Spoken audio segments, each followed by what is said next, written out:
네, 안녕하십니까. 오늘 태안마도 침몰선과 수중 발굴과 목관에 대해서 발표하게 된 국립해양문화연구소 김병근입니다. 오늘 사실 강의 주제는 기존에 들으셨던 강의보다 약간 생소한 강의 중에 하나가 될 것입니다.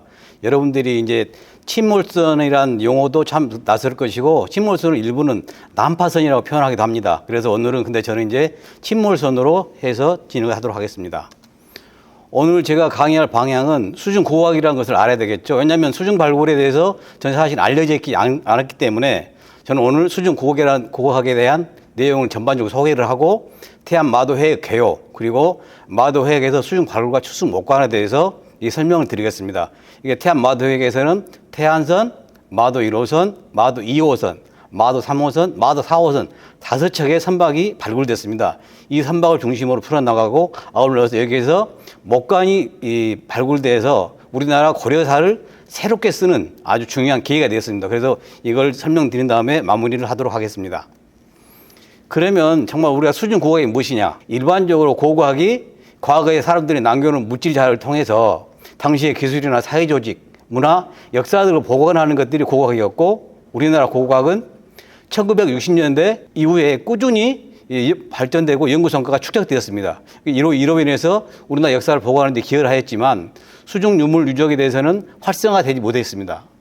이게 이제 가장 큰 이유가 바다라는 것을 상대하고 물을 상대해야 됩니다. 육상에서와 바다에서 발굴적으로 너무나 다르기 때문에 이 바다의 건 활성화되지 않았고, 그리고 일반적인 관심도 얻기지를 못하였죠. 그러니까 바다에 할 때는 뭐 측량학, 해양학, 잠수학, 보종학 이런 학문들이 다 복합적으로 작용되기 때문에 어려웠던 것입니다. 그러면 수중 고고학이 바다나 이제 호수 속에서 고고학 자료를 잘 연구한 학문 한 분야인데, 우리나라는 1970년대부터 침몰선과 그 적재 유물 대상으로 시작되었습니다. 그 시작은 신안 해저물이라고 1975년도에 이 어부가 신고된 신안선을 발굴을 계기로 해서 우리나라 발굴이 진행되면서 약 40년 가까이 지금 수중 발굴이 나름의 도약기까지 이른 단계에 이르고 있습니다. 그리고 이제 수중 문화는 수중 발굴을 통해서 수중 문화에 대한 타임캡슐 역할을 합니다. 왜냐하면 만약 침몰선이 하나 빠지게 되면 그 통째로 안기 때문에 그 역사를 한꺼번에 안고 들어갑니다. 그렇기 때문에 타임캡슐로 충분히 역할을 한다고 할 수 있는데, 이 용어도 각기 나라마다 다릅니다. 우리나라, 일본 같은 경우는 수중 고고학, 미국 같은 경우는 언더워터 아키올로지, 그리고 유럽은 마리타임 아키올로지하고, 중국은 이제 특히 이제 수화라는 용어를 붙이는데, 사실은 수중 수화 용어가 사실은 저희들이 받아들여도 사실 두 개가 혼용되는 게 쉽지는 않은 상황입니다. 수중이라는 것은 물 속이고 수화는 물 밑인데, 이런 것들 관점은 뜻에 따라서 해석이 다른데 우리하고 중국은 약간 뜻을 달리하고 있다는 것을 말씀드립니다. 그러면 이제 본격적으로 이제 수중 고고학이 전부 어떤 학문인가에 대해서 한번 알아보도록 하겠습니다. 수중 고고학은 바다나 강, 호수 등 수중 침몰된 것이 기타 요인에 의해서 가라앉은 고대 유물을 연구하는 고고학 한 분야로, 육상 고고학이 인류가 태동한 이래 문화를 파악해서 실증 연구했다면 수중 고고학은 연구 범위를 수중까지 확대했다고 할 수 있습니다. 수중 고고학의 시작은 유럽에서 시작됐죠. 그래서 서양 문화 중심지인 지중해를 중심으로 천여 척이 넘는 침몰선에 대한 자료들을 축적했고 연구했었습니다. 그러한 것들을 해서 침몰선뿐만 아니고 고대 항만과 해수면 상수로 인해 침수된 건축물 등 다양한 유적들을 연구하고 이 결과들을 발표하는 기회가 됐죠. 그래서 70년대 이전에는 주로 이러한 것들이 유럽이 세계의 수중 고고학을 주도를 했었죠. 이제 대표적인 게 스웨덴의 바서로나 영국의 메리로스. 여러분들이 이제 유럽 여행을 가시게 되면 이러한 배 한 척을 가지고 박물관을 만들어 놓은 기관들이 꽤 있습니다. 메리로스나 바서 같은 경우는 박물관에 있어서 많은 관람객들을 유인하는 아주 유명한 박물관이 되고 있습니다. 그런데 이제 수중 고고학이 왜 어렵냐? 수중 고고학은 물을 극복해야 하기 때문에 지상과는 다른 과학 기술이 필요합니다. 그래서 조금 전에 말씀드렸던 잠수학, 해양학, 해양공학, 해양지질, 측량학, 보존과학, 기본적으로 육상에서 이루어진 고고학 분야는 물론 포함되는 것들이죠. 이렇게 다양하게 되고 해야 하기 때문에 아주 다른 학문과 융합이 이루어지지 않으면 물속에 들어가서 발굴한다는 게 쉽지 않은 것들입니다. 그래서 우리나라 수중 고고학도 이 수중 고고학에 대한 인식이 조금 변화되면서 수중 개발에 앞서 수중에 대한 사전 조사가 진행되고 있고, 수중 발굴 조사가 활발하게 이제 시작되고 있습니다. 그렇다면 이러한 수중 고고학을 어떻게 조사를 하는지 이걸 기본적인 개념이 설명이 돼야 저희들이 마도 발굴도 이해하기 훨씬 편하게 될 것입니다.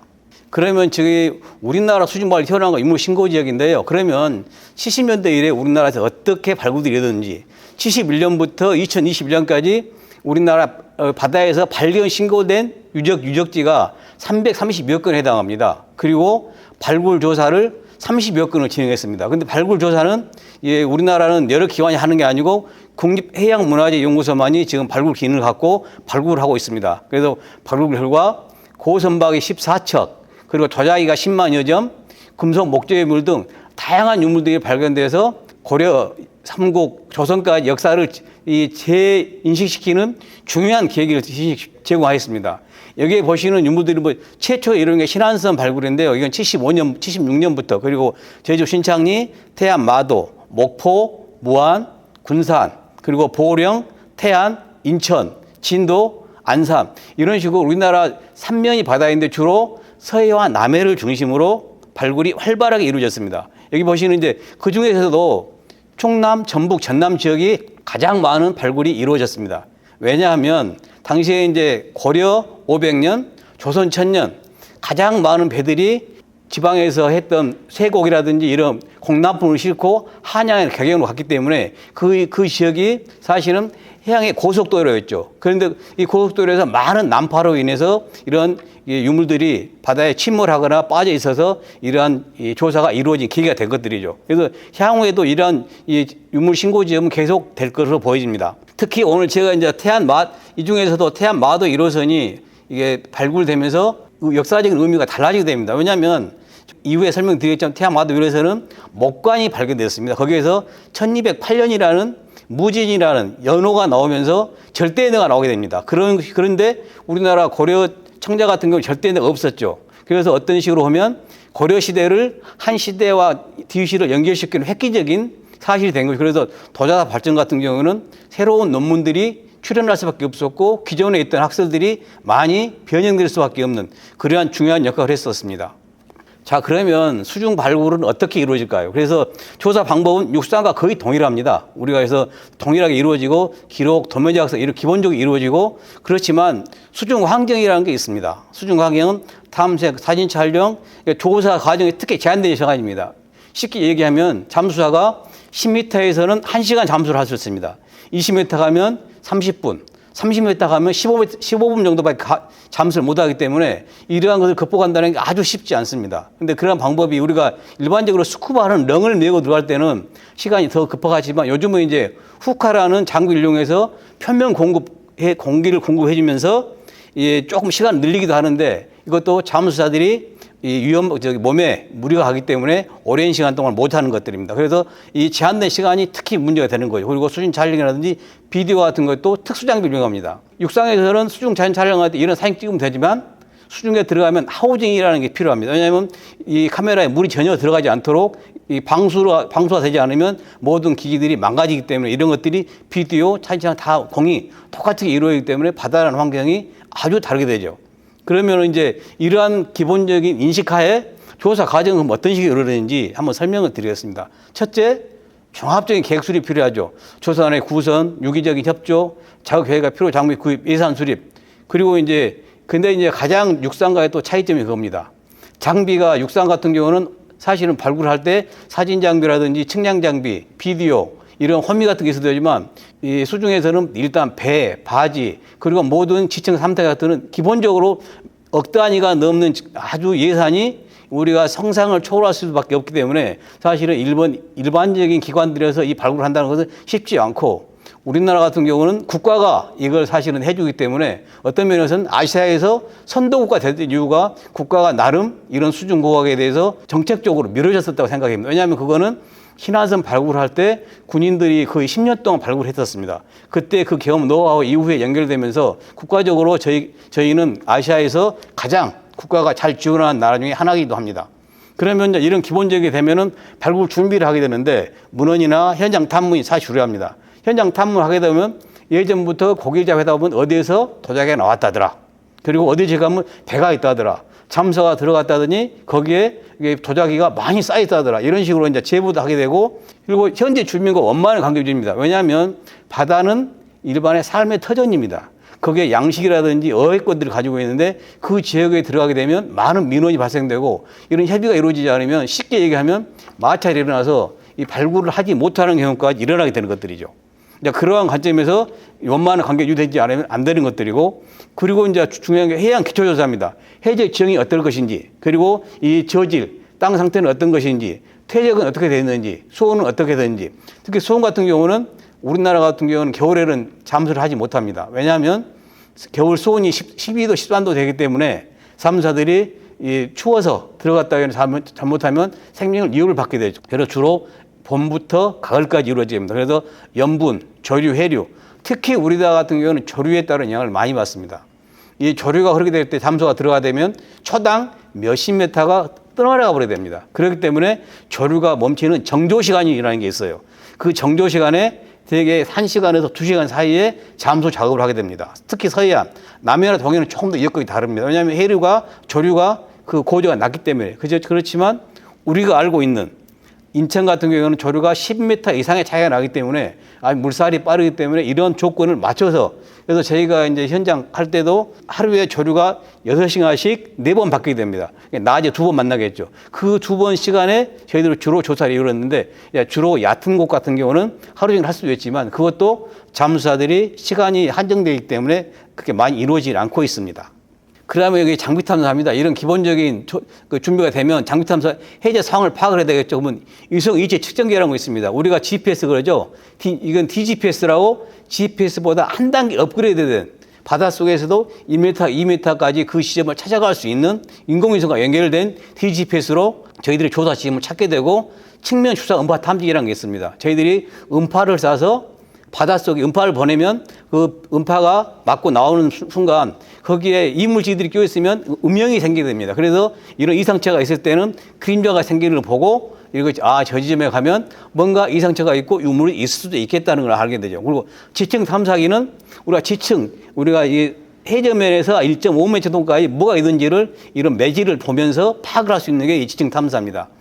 다중 비임 의향 식신기는 측면 주사 음파 탐지기를 조금 업그레이드 시켜서 우리가 3D 같이 지형을 그림으로 만들어낼 수가 있습니다. 색감으로. 조금 위에 보여드리겠지만 그런 관점에서 이제 이런 다중 음향 식신기, 그리고 금속 탐지기도 사용됩니다. 우리가 육상 발굴 때도 금속 탐지기 사용되지만 물속에서도 이런 금속 탐지기가 사용되고, 이런 기록 데이터를 분석해서 이상 물체가 확인되면 잠수사에 들어가서 그 지점에 뭐가 있는지 확인해 보게 됩니다. 그래서 이상 물체의 지점에 부패를 사치합니다. 부패는 뭐냐면 저희들이 이 부패를 띄워놓고 밑에다가 기준점에 우리가 큰 2m 정도 되는 쇠 말뚝을 박습니다. 그래서 그 기준점을 잡고 잠수사가 그 일대를 확인해 보는 거죠. 그런 장비 탐사를 결과를 가지고 이게 잘 되면 발굴이 이루어지게 되는 겁니다. 이게 여기 보시면 그림 보시면 이게 GPS를 해 보내서 이런 토핏이라고 이게 음파를 쏘게 되면 수중을 이게 촬영을 하게 되죠. 음파를. 여기 이제 다중 비음향 실식입니다. 여기도 마찬가지. 똑같은 원리인데 여기에서 음파를 보내서 여기에 보이시는 이런 식으로 해저 지형을 우리 눈에 3D로 만들어지게 됩니다. 그러면 여기에 물거울이 있고 형태가 약간씩 다르구나. 그리고 여기 보면 이런 부분은 뭔가 다르게 쏙 들어가 있어서 이상체가 있구나 하는 관점에서 살펴볼 수가 있는 것들이죠. 이렇게 이제 기본적인 장비 탐사들이 하게 되고, 데이터 분석은 이런 고고학 전공자들은 할 수가 없습니다. 그렇기 때문에 수중 고고학은 잠수의학이나 지질공학이라든지 이런 음파를 전공한, 이런 기기를 전공한 공학도들이 같이 가서 이런 분석을 하게 됩니다. 그래서 탐사를 따로 하는, 요즘은 학예사고 따로 뽑고 그렇습니다. 그리고 이제 가장 중요한 게 선박이죠. 여기에 보시는 선박이 저희 국립해양문화연구소에 있는 누리안호입니다. 이게 아시아에서 최초로 만들어진 수중 발굴 전용 선박이죠. 이 전용 선박이 4월부터 10월까지 잠수사들을 태우고 가서 바다에서 수중 발굴을 하게 된 겁니다. 근데 이전에는 2013년부터 현장에 투입됐는데, 이전에는 어선들이 타고 다니는 고깃배를 빌려서 조금 전에 말씀드렸던 장비 탐사하다고 발굴도 하고 했기 때문에 얼마나 열악했었습니까? 그럼에도 불구하고 이런 수중 발굴은 계속 진행이 됐죠. 요즘은 위에 보시는 게 이제 챔버라고, 잠수사들이 혹시 잠수병, 밴드 먹었다 표현을 합니다. 그랬을 때 이 속에 들어가서 치료를 하게 되면, 이게 쉽게 얘기하면 우리 혈관에 흐르는 질소를 빼내주는 역할을 합니다. 질소에 공기방울이 우리 혈관을 막아버리면 거기에 괴사가 오게 됩니다. 괴사가 오게 되면 잘못하면 목숨과 위협하게 되겠죠. 그런 것들 막아주는 게 현장에 챔버가 있어서 이렇게 잠수사들 안전을 도모하고 있습니다. 그리고 여기 보시는 게 이제 현장에서 잠수사에 들어가는 모습들이죠. 여기 이제 그러한 것들이 이제 잠기 탐사를 해서 수중 탐색을 하는데 수중 탐색은 장비 탐사 결과로 가지고 유적 유물이 가능성 지역을 유관 확인하는 겁니다. 잠수사 입수해서. 그리고 메모리 또는 깊은 경우시 시추를 하는 경우도 있는데 이 우리나라에서 시추하는 경우는 그렇게 드문 경우인데 시추를 해서 정말 시청에 뭐가 있는지도 확인해 보는 것들이죠. 그리고 정밀 탐사는 원형 탐색이라는 게 있고 횡대 탐색이 있고 탐색섬, 이동 탐색, 이거는 이런 것들로 탐색하는 방법이 각기 다릅니다. 이거 이후에 이제 사진으로 한번 보여드리겠지만 그래서 그 현장의 여건에 맞게 이런 탐색이 이루어지죠. 그리고 유물 유적이 확인되게 되면 제토, 시추, 수중 비디오 카메라 촬영을 해서 이제 본격적인 발굴할 수 있는 우리가 조건을 만들어서 발굴을 시작하게 되는 것들이죠. 여기 보시는 게 이제 육상과 똑같이 이 그리드를 설치하는 것들입니다. 이런 식으로 격자 그리드를 줄로 설치했는데 여기 아래 부분 같은 경우는 철을 이용해서 2m, 2m 격자를 만들어서 말뚝을 만들어 고정을 시켜서 우리가 실측이라든지 촬영에 용이하기 위해서 아예 고정을 시키는 경우도 있습니다. 아예 그 이때 같은 경우는 선체가 아주 잘 남아있고 주변 여건이 좋을 때 이런 거 하고 그렇지 않은 경우는 주로 이제 격자 그리드 줄로 만들어 치는 경우가 있는데 여기에도 마찬가지로 육상과 똑같습니다. 모든 넘버링을 해서 우리가 실측도 하고 촬영도 하고 우리 인양할 때도 모든 유물에 넘버링을 붙여서 절대 헷갈리지 않고 우리가 이후에 보고 작성하는 기본적인 것들을 하게 되는 것들이죠. 여기 보시는 게 수심 탐색법입니다. 이게 보조자 탐색법이라는 게 있습니다. 이거는 육상에서 이게 우리 보조자, 그러니까 텐더라고 하는 사람이 이걸 줄을 잡아주면 잠수사가 왔다 갔다 하면서 수중을 탐색하는 것들이고 이거는 이제 프리타임 탐색이라고 해서 물속에다가 아까 조금 전에 말씀드렸던 V로 말뚝을 여러 군데 막아놓고 줄을 연결시켜 놓습니다. 그러면 잠수사들이 자유스럽게 그 지역을 탐색해 보는 것들이고 원형 탐색은 부표를 떼어놓습니다. 그러면 이게 부표를 잡고 들어가 잠수사 입수해서 잠수사가 1m, 2m, 3m 계속 범위를 넓히면서 360도 회전하면서 탐색을 하게 됩니다. 사실 이 방법을 저희들이 제일 많이 쓰고 있는 방법 중 하나입니다. 지그재그 탐색법은 뭐냐면 약 4군데의 기준점을 잡아놓고 이 줄을 연결시킨 다음에 지그재그로 탐색하면서 유물에 어떤 유물이 있을까를 확인해 보는 것들인데 이게 주로 이제 탐사 이상체가 확인됐을 때 그 지역들을 해보는 방법 중에 하나입니다. 그런 탐사를 하다 보면 이런 식으로 유물과 선체가 확인되는 경우가 있어요. 여기 보시면 이런 식으로 태안선에 이런 도자기 쭉 깔려 있는 것들 그리고 마도 1호선 선체가 노출되어 있는 모습 그리고 마도 2호선에 이런 원통목들이 보이는 모습 마도 3호선 선체가 약간 다 썩어졌고 이 부분만 남아 있어서 배의 흔적일 수 있겠구나 하는 것들을 보는 것들이 이 탐사를 통해서 확인이 됩니다.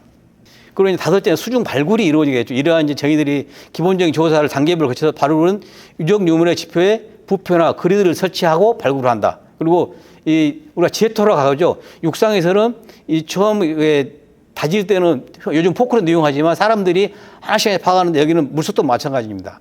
퇴적층을 제거하는데 퇴적층을 제거할 때는 이렇게 퍼내는 방법이 있고 흘려버리는 방법이 있고 기기를 사용해서 뽑아 올리는 방법이 있고 불어내는 방법이 있고 이게 각기 유물 상태에 따라 다르것입니다. 여기 이제 에어리프트라는 제토법이 있어요. 이거는 우리가 호스에다 공기를 지시면서 공기가 다시 올라오면서 갯벌 같은 거 같이 물고 올라오면서 육상으로 뿜어내는 겁니다. 그러면서 제토를 시키는 방법이고 진동 흡입 펌프 전투는 우리가 쓰레기를 청소할 때 흡입해버리죠. 진공 청소기 하는 거 우리 청소 집에서 하는 모습으로 똑같이 그런 식으로 흡입해서 빨아 올려보면서 제토를 하는데 이렇게 할 때도 구멍이 너무 크다든지 할 때는 다 빨아 올릴 수 있어요. 유물이. 그렇기 때문에 그 마개를 십자로 아니 촘촘하게 막아줍니다. 그래서 유물이 빨아오지 않도록 하는 방법이 있고 그리고 물 모사하기 제토가 있습니다. 이걸 쉽게 얘기하면 농촌에서 농약을 할 때 물을 뿌리는 원리를 이용해서 제토하는 방법 그리고 손으로 여기도 마찬가지입니다. 유물이 중요한 유물이 나왔을 때는 손으로 나무칼을 가지든지 호미를 가지고 천천히 긁어내서 유물이나 유구가 손상되지 않도록 하는 게 이 방법을 쓰고 있는데 손을 이용한 제토법은 마지막 단계에서 유물이 나왔을 때 주로 하는 방법입니다. 여기 보시면 이제 이게 진공 흡입 펌프를 이용해서 빨아 올리는 광경입니다. 이게 이런 식으로 해서 여기 보시면 다 잘 묶고 있고 잠수사가 주둥이를 낸 다음에 빨아 올리는 모습을 그대로 보여주고 있는 것이죠. 그래 수중 발굴도 마찬가지입니다. 이런 식으로 그리드를 다 구획을 시킨 다음에 여기 보시면 선체 모양에 따라 넘버를 A, B, C, D, A1, A2, A3, S, W, E, S 이런 식으로 동서남북 그리고 넘버를 A, B, C, D 매겨서 다 그 지역을 정확한 위치에 표현하고 이렇게 방위 표시까지도 물속에서 다 할 수 있도록 이러한 일본 기본적인 범위가 구획이 되고 확정된 다음에 발굴이 이루어지게 됩니다. 여기 보시는 게 이제 그 그리드 설치할 때 이런 식으로 2m, 2m의 격자 그리드를 만들어서 쇠로 만든 것을 이게 물속에다가 부위를 이용해서 빠치게 됩니다. 그래서 이제 설치를 하는 것들이고 보시면 우리가 물속에서 이런 수평기를 이용해서 수평까지 잡아줍니다. 왜? 그래야 저희들이 촬영이나 할 때 왜곡이 덜 되기 때문에 이러한 관점에서 발굴도 이루어지고 그리고 여기 보시면 다 고정을 시켜서 전혀 움직이지 않도록. 근데 이제 이런 경우가 있어요. 이게 이런 그리드 써놓고 신안성 같은 경우는 그리드를 설치했는데 태풍이 와서 정말 그리드를 통째로 다 무너뜨려버려서 이 그리드가 저 바닷속에서 멀리 떠내려가서 그걸 찾았는데 거의 휘어버려서 쓰지 못할 정도가 되는 경우가 있습니다. 그래서 이렇게 바닷속이라는 것은 육상하고는 크게 판이하게 다른 환경에서 발굴이 이루어지게 됩니다. 여기 이제 다음에 이러한 발굴들이 이루어지게 되면 사진 촬영 실측을 해야 되겠죠. 육상과 똑같습니다. 기록을 남기는데 수중 촬영은 조금 더 말씀드렸도록 하우징 자격을 실시하고 수중 비도 촬영을 하고 수중 비도 촬영해서 유물의 매몰 상태와 분포 등을 정확하게 파악할 수 있고 실측이나 평면도 등을 단면을 작성해서 이후에 보고서에 그대로 쓸 수 있도록 하는 작업들이 이루어지고 있습니다. 여기 보시는 작업들이 지금 물속에서 작업하는 관객들이죠. 그리고 이제 저희들이 도면 시식할 때 여기 보시는 게 이제 습식 모눈종입니다. 모눈종이도 우리가 일반적인 모눈종이는 물에 젖으면 바로 쭈글쭈글 못 쓰게 되는데 습식 모눈종이는 물속에 들어가도 아무 문제가 없습니다. 여기에 HB4 이런 연필로 들어가서 바로 잠수사가 수중에서 바로 실측을 할 수 있고 여기 보시는 게 물속에서 이렇게 실측을 그대로 하는 모습들입니다. 그래서 이제 그 시간도 이제 한정되어 있죠. 육상 같으면 하루 종일 할 수 있지만 물속에 들어가서는 이게 어느 정도 낮은 경우는 1시간 이상 할 수 있고 깊은 경우는 30분 정도밖에 실측을 하지 못하고 나오는데 이러한 결과들이 뭐 이런 도면을 배의 도면을 이런 식으로 만들어내는 겁니다. 사실은 이제 일반 육상에 비해서는 훨씬 많은 시간이 소요되고 정말 위험한 경우가 많이 있죠. 그리고 이제 정확도 면에서는 조금의 차이는 있을 수는 분명히 있습니다. 왜냐하면 물의 환경이 자주 바뀌기 때문에 그리고 물속에서 보이는 시야는 대개 1.5배 정도 더 잘 보이게 됩니다. 이제 그런 관점이 있었고, 그리고 이제 어려울 때는 여기 보시면 이제 우리가 육상에다가 이런 식으로 배 위에다가 이런 사과의 그들을 놓고 인양한 유물을 그대로 놓은 다음에 이렇게 실측한 경우도 있습니다. 이거는 약간의 변형된 거지만 그래도 이 정확성을 기하기 위해서 실측하는 방법을 좀 달리해서 하고 있는 거죠. 여기 이제 다음은 유물 이장입니다. 유물 이장의 위치를 정확히 표시하고, 그 다음에 유물명을 기반 라벨을 작성하고, 그리고 유물 이장할 때는 도자기는 유물 바구니 이장하고, 선박 등은 원형 이장을 하든지 해체 이장을 하든지 방법을 달리하는데 이런 식으로 이제 유기질 같은 경우 이런 통으로 담아옵니다. 도자기는 이런 컨테이너 박스에다가 기형별로 담아오는 경우도 있고, 여기는 목관을 수습하는 경우인데, 목관은 우리가 원통형을 넣어서 집어넣은 다음에 뚜껑을 막아야 됩니다. 왜냐하면 잘못하면 떠나가기 때문에. 그런 식으로 이제 방법을 하고, 여기는 이제 저희들이 이 마도 1호선, 2호선, 3호선 발굴하는데 공이 여기에 이제 벼가 나옵니다. 사실 벼가 나와도 벼에 본래 알맹이는 없고 이제 껍질만 남아있게 되는데 그런 껍질을 하게 되면 물에 뜨게 되면 바로 떠 올라와 버리기 때문에 이런 통에 담고 막은 다음에 이게 사실 다 수습한다는 것은 절대 불가능하죠. 수습에 대해서 큰 의미가 있지만 이렇게 다 올리는 것은 사실 불가능하기 때문에 이런 식으로 일부 샘플로 이렇게 이러한 벼들을 직접 저희들이 수습을 하게 됩니다. 그리고 이제 여기 이제 목관 같은 이런 원통형 목재 같은 경우는 그대로 올려보는 경우도 있고, 도자기도 마찬가지로 아까 이런 식으로 하고, 이런 식으로 이제 여기 동물 뼈 같은 거는 이게 나중에 할 때 갯벌을 통째로 떠서 그대로 올립니다. 분리시킨 게 아니고 이런 식으로 각기 유물의 상태, 종류 이런 것에 따라서 유물의 인양 방법도 다 달리해야 되고, 그 지역 구역 위치를 정확하게 파악하고, 그거는 위에 아래하고 커뮤니케이션을 항상 하고, 요즘은 이제 위에서 지시를 합니다. 이게 위에서 카메라를 보면서 그 잠수 직접 보거든요. 보면서 이건 어떻게 수습하고 어떻게 수습해라. 그래서 최대한의 이 정밀성을 기하고 안전성을 기하고 있습니다. 이게 선체 인양 방법인데 선체 인양이 제일 힘들겠죠. 선체 인양을 할 때는 선체 인양 방법은 두 가지가 있다고 말씀드렸죠. 통째로 인양하는 방법이 있고 분리 해체하는 건데, 우리나라 같은 경우는 거의 분리 해체할 수밖에 없습니다. 왜냐하면 우리나라는 물속 시야가 좋지 않기 때문에 이걸 통으로 끓는다 쉽지가 않습니다. 그래서 선체의 결국 상태를 확인한 다음에 우리나라 선박들은 철제 모드를 사용하지 않았습니다. 그렇기 때문에 나온 모드를 절단시킨 다음에 외판이나 저판을 편편히 분리시켜서 한 편씩 올리게 됩니다. 그래서 이제 하게 되면 이거 지지대를 위에서 지상에서 밑으로 내려 보내서 지지대 위에다가 지지대 위에다가 이걸 지지대 위에 이런 것을 고정시킨 다음에 이렇게 공기를 넣은 다음에 같이 띄워 보내고 위에서는 크레인이 이걸 잡아서 올리게 됩니다. 여기 보시면 이 선체편이 올라온 것을 크레인이 올려서 선상으로 내리는 모습이죠. 선상에 올리게 되면 왜냐하면 목재는 이 지상으로 올라오는 순간 마르게 되죠. 그렇기 때문에 부직포를 해서 부직포로 물을 적신 다음에 선체를 덮고 그리고 여기에 비닐로 다 포장을 한 다음에 외부와 산소가 만나지 않게 차단을 시켜버립니다. 그렇지 않으면 바로 이 원형에 이질적인 게 끼게 되면 다시 비틀어진 거나 원형이 변질이 되기 때문에 그리고 부식이 급속하게 진행됩니다. 왜냐하면 산소를 만나는 순간 모든 유물들은 부식을 진행되기 때문에 사람이 먹는 거 똑같은 거죠. 우리가 먹을 때 숨을 쉬어야 산소가 들어 소화시키는 원리로 얘들도 그런 식으로 돼버리게 되는 겁니다. 그 다음에 이런 것들이 끝나면 우리들이 종합평가를 하게 되겠죠. 유물의 해석, 역사적인 사실과 연결을 하고 선박은 어떤 식인지 조선과학적으로, 목재학적으로 이론적으로 해서 이 배의 특징이 어느 시기다. 어느 특징을 가지고 있다. 그리고 기타 유물들, 이 도자기나 목관, 또 곡물, 석재 유물들, 그리고 숟가락, 금속 유물들에 대한 종합적인 분석을 해서 보고서를 작성함으로 인해서 이 유물에 대한 종합적인 게 끝나게 되고 똑같은 원리가 되죠. 그리고 이제 일반적으로 선체를 같은 경우는 모형 제작을 해서 이 선체의 모형을 내게 만들어 봅니다. 그래서 이게 이 모형 형태를 가지고 이후에 복원할 수 있는 기초 자료를 만들기도 하고 문양이나 뭐 자료 시대, 사회 경제적 환경들을 파악하는 기본적인 원리가 이러한 종합평가에서 이루어지는데 이러한 종합평가 이외에 이제 마지막 단계로 과학적인 보존과 복원이 없으면 유물은 생명력을 잃게 됩니다. 병원에서 치료를 사람 마찬가지죠. 아픈 환자를 치료하지 않으면 죽게 되듯이 우리가 발굴한 모든 유물들은 보존과 복원이 이루어지는데 특히 바다는 염기가 많습니다. 염기는 모든 걸 사실은 이게 보호도 하지만 가장 염기가 많게 되면 다 인간도 소금 많이 먹게 되면 죽죠. 짠 거 많이 먹어 마찬가지입니다. 이런 유물도 이런 것들을 다 기본적인 처리가 이루어지도록 실행을 해주는 게 이 보존과 복원이고 이러한 모든 게 끝나게 되면 저희들이 보고에 발표에 그래서 유물 전시 지금 여기 이제 그렇게 이게 마지막으로 박물관에 전시를 해서 대부분 공개를 하고 연구 자료로 제공하게 됩니다.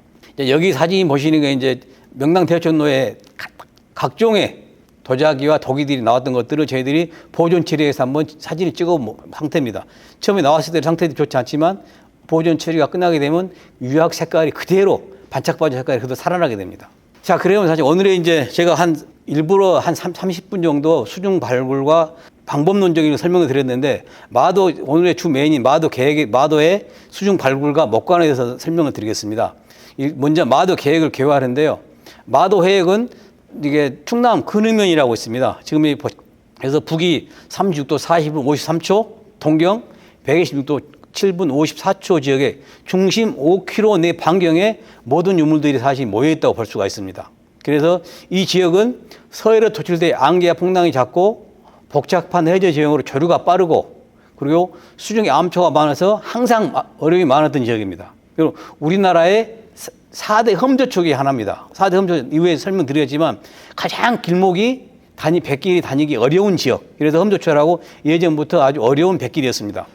그럼에도 불구하고 중요한 백길로 조운선이라든지 무역선, 사진선 모든 선박들이 다닐 수밖에 없는 길목이었습니다. 그렇기 때문에 여기는 뭐 현사 이래 유구한 역사를 통해서 배들이 흘러다녔던 거죠.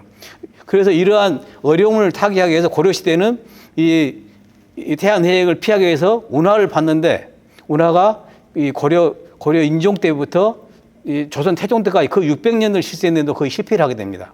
그렇기 때문에 이 지역을 어쩔 수 없이 다닐 수밖에 없는 지역이 이 지역이기 때문에 아마도 여기에서 많은 배들이 침몰해서 다시 우리한테 나타난 것 같습니다.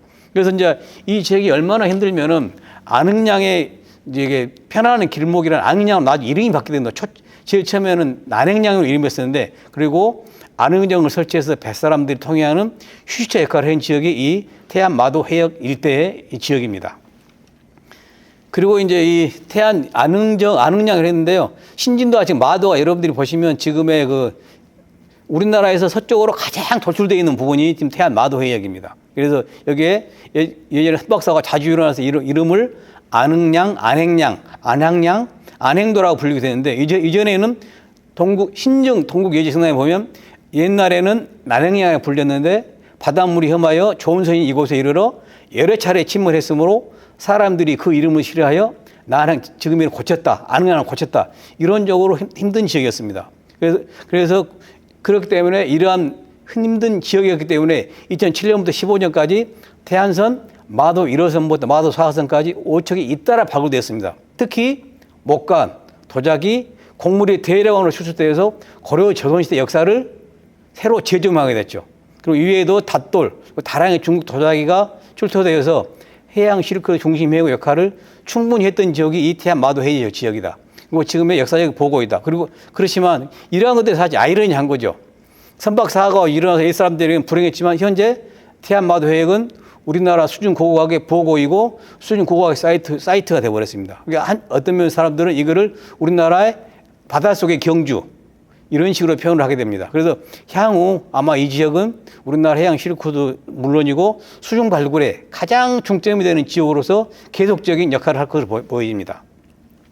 여기 보시는 게 이제 보면 앞에 돌뿌리 하나가 바다로 들어 있어서 물과 부딪혀 파도를 돌려버리는데 놀란 열물이 들끓어오르는 것이 천만 가지로 기괴하여 말로 형용할 수 없다. 이렇게 하면서도 이게 아주 힘들다. 객관이되 아릉정을 한다. 이거는 중국 복송대 서경이 마도 해역을 지나면서 기록했던 기록입니다. 이 정도로 이 해역이 어려운 해역이었다. 그렇기 때문에 이러한 이 배들이 많이 침몰된 지역일 수밖에 없었다는 것이 그대로 보여주고 있는 것들이죠. 이게 1123년이니까 12세기 초입니다.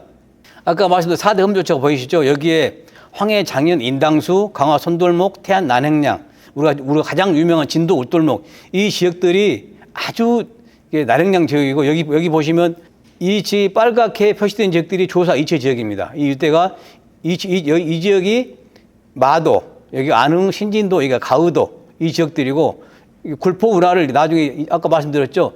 뚫으려고 했는데 실패했고 인조 조선 때까지 실패를 했었습니다. 그리고 여기 보시면 경상도 조선 16척이 안흥량에 이르러서 물에 빠졌다. 이렇게 조선 태조 때 4년에 1395 기록이 보입니다.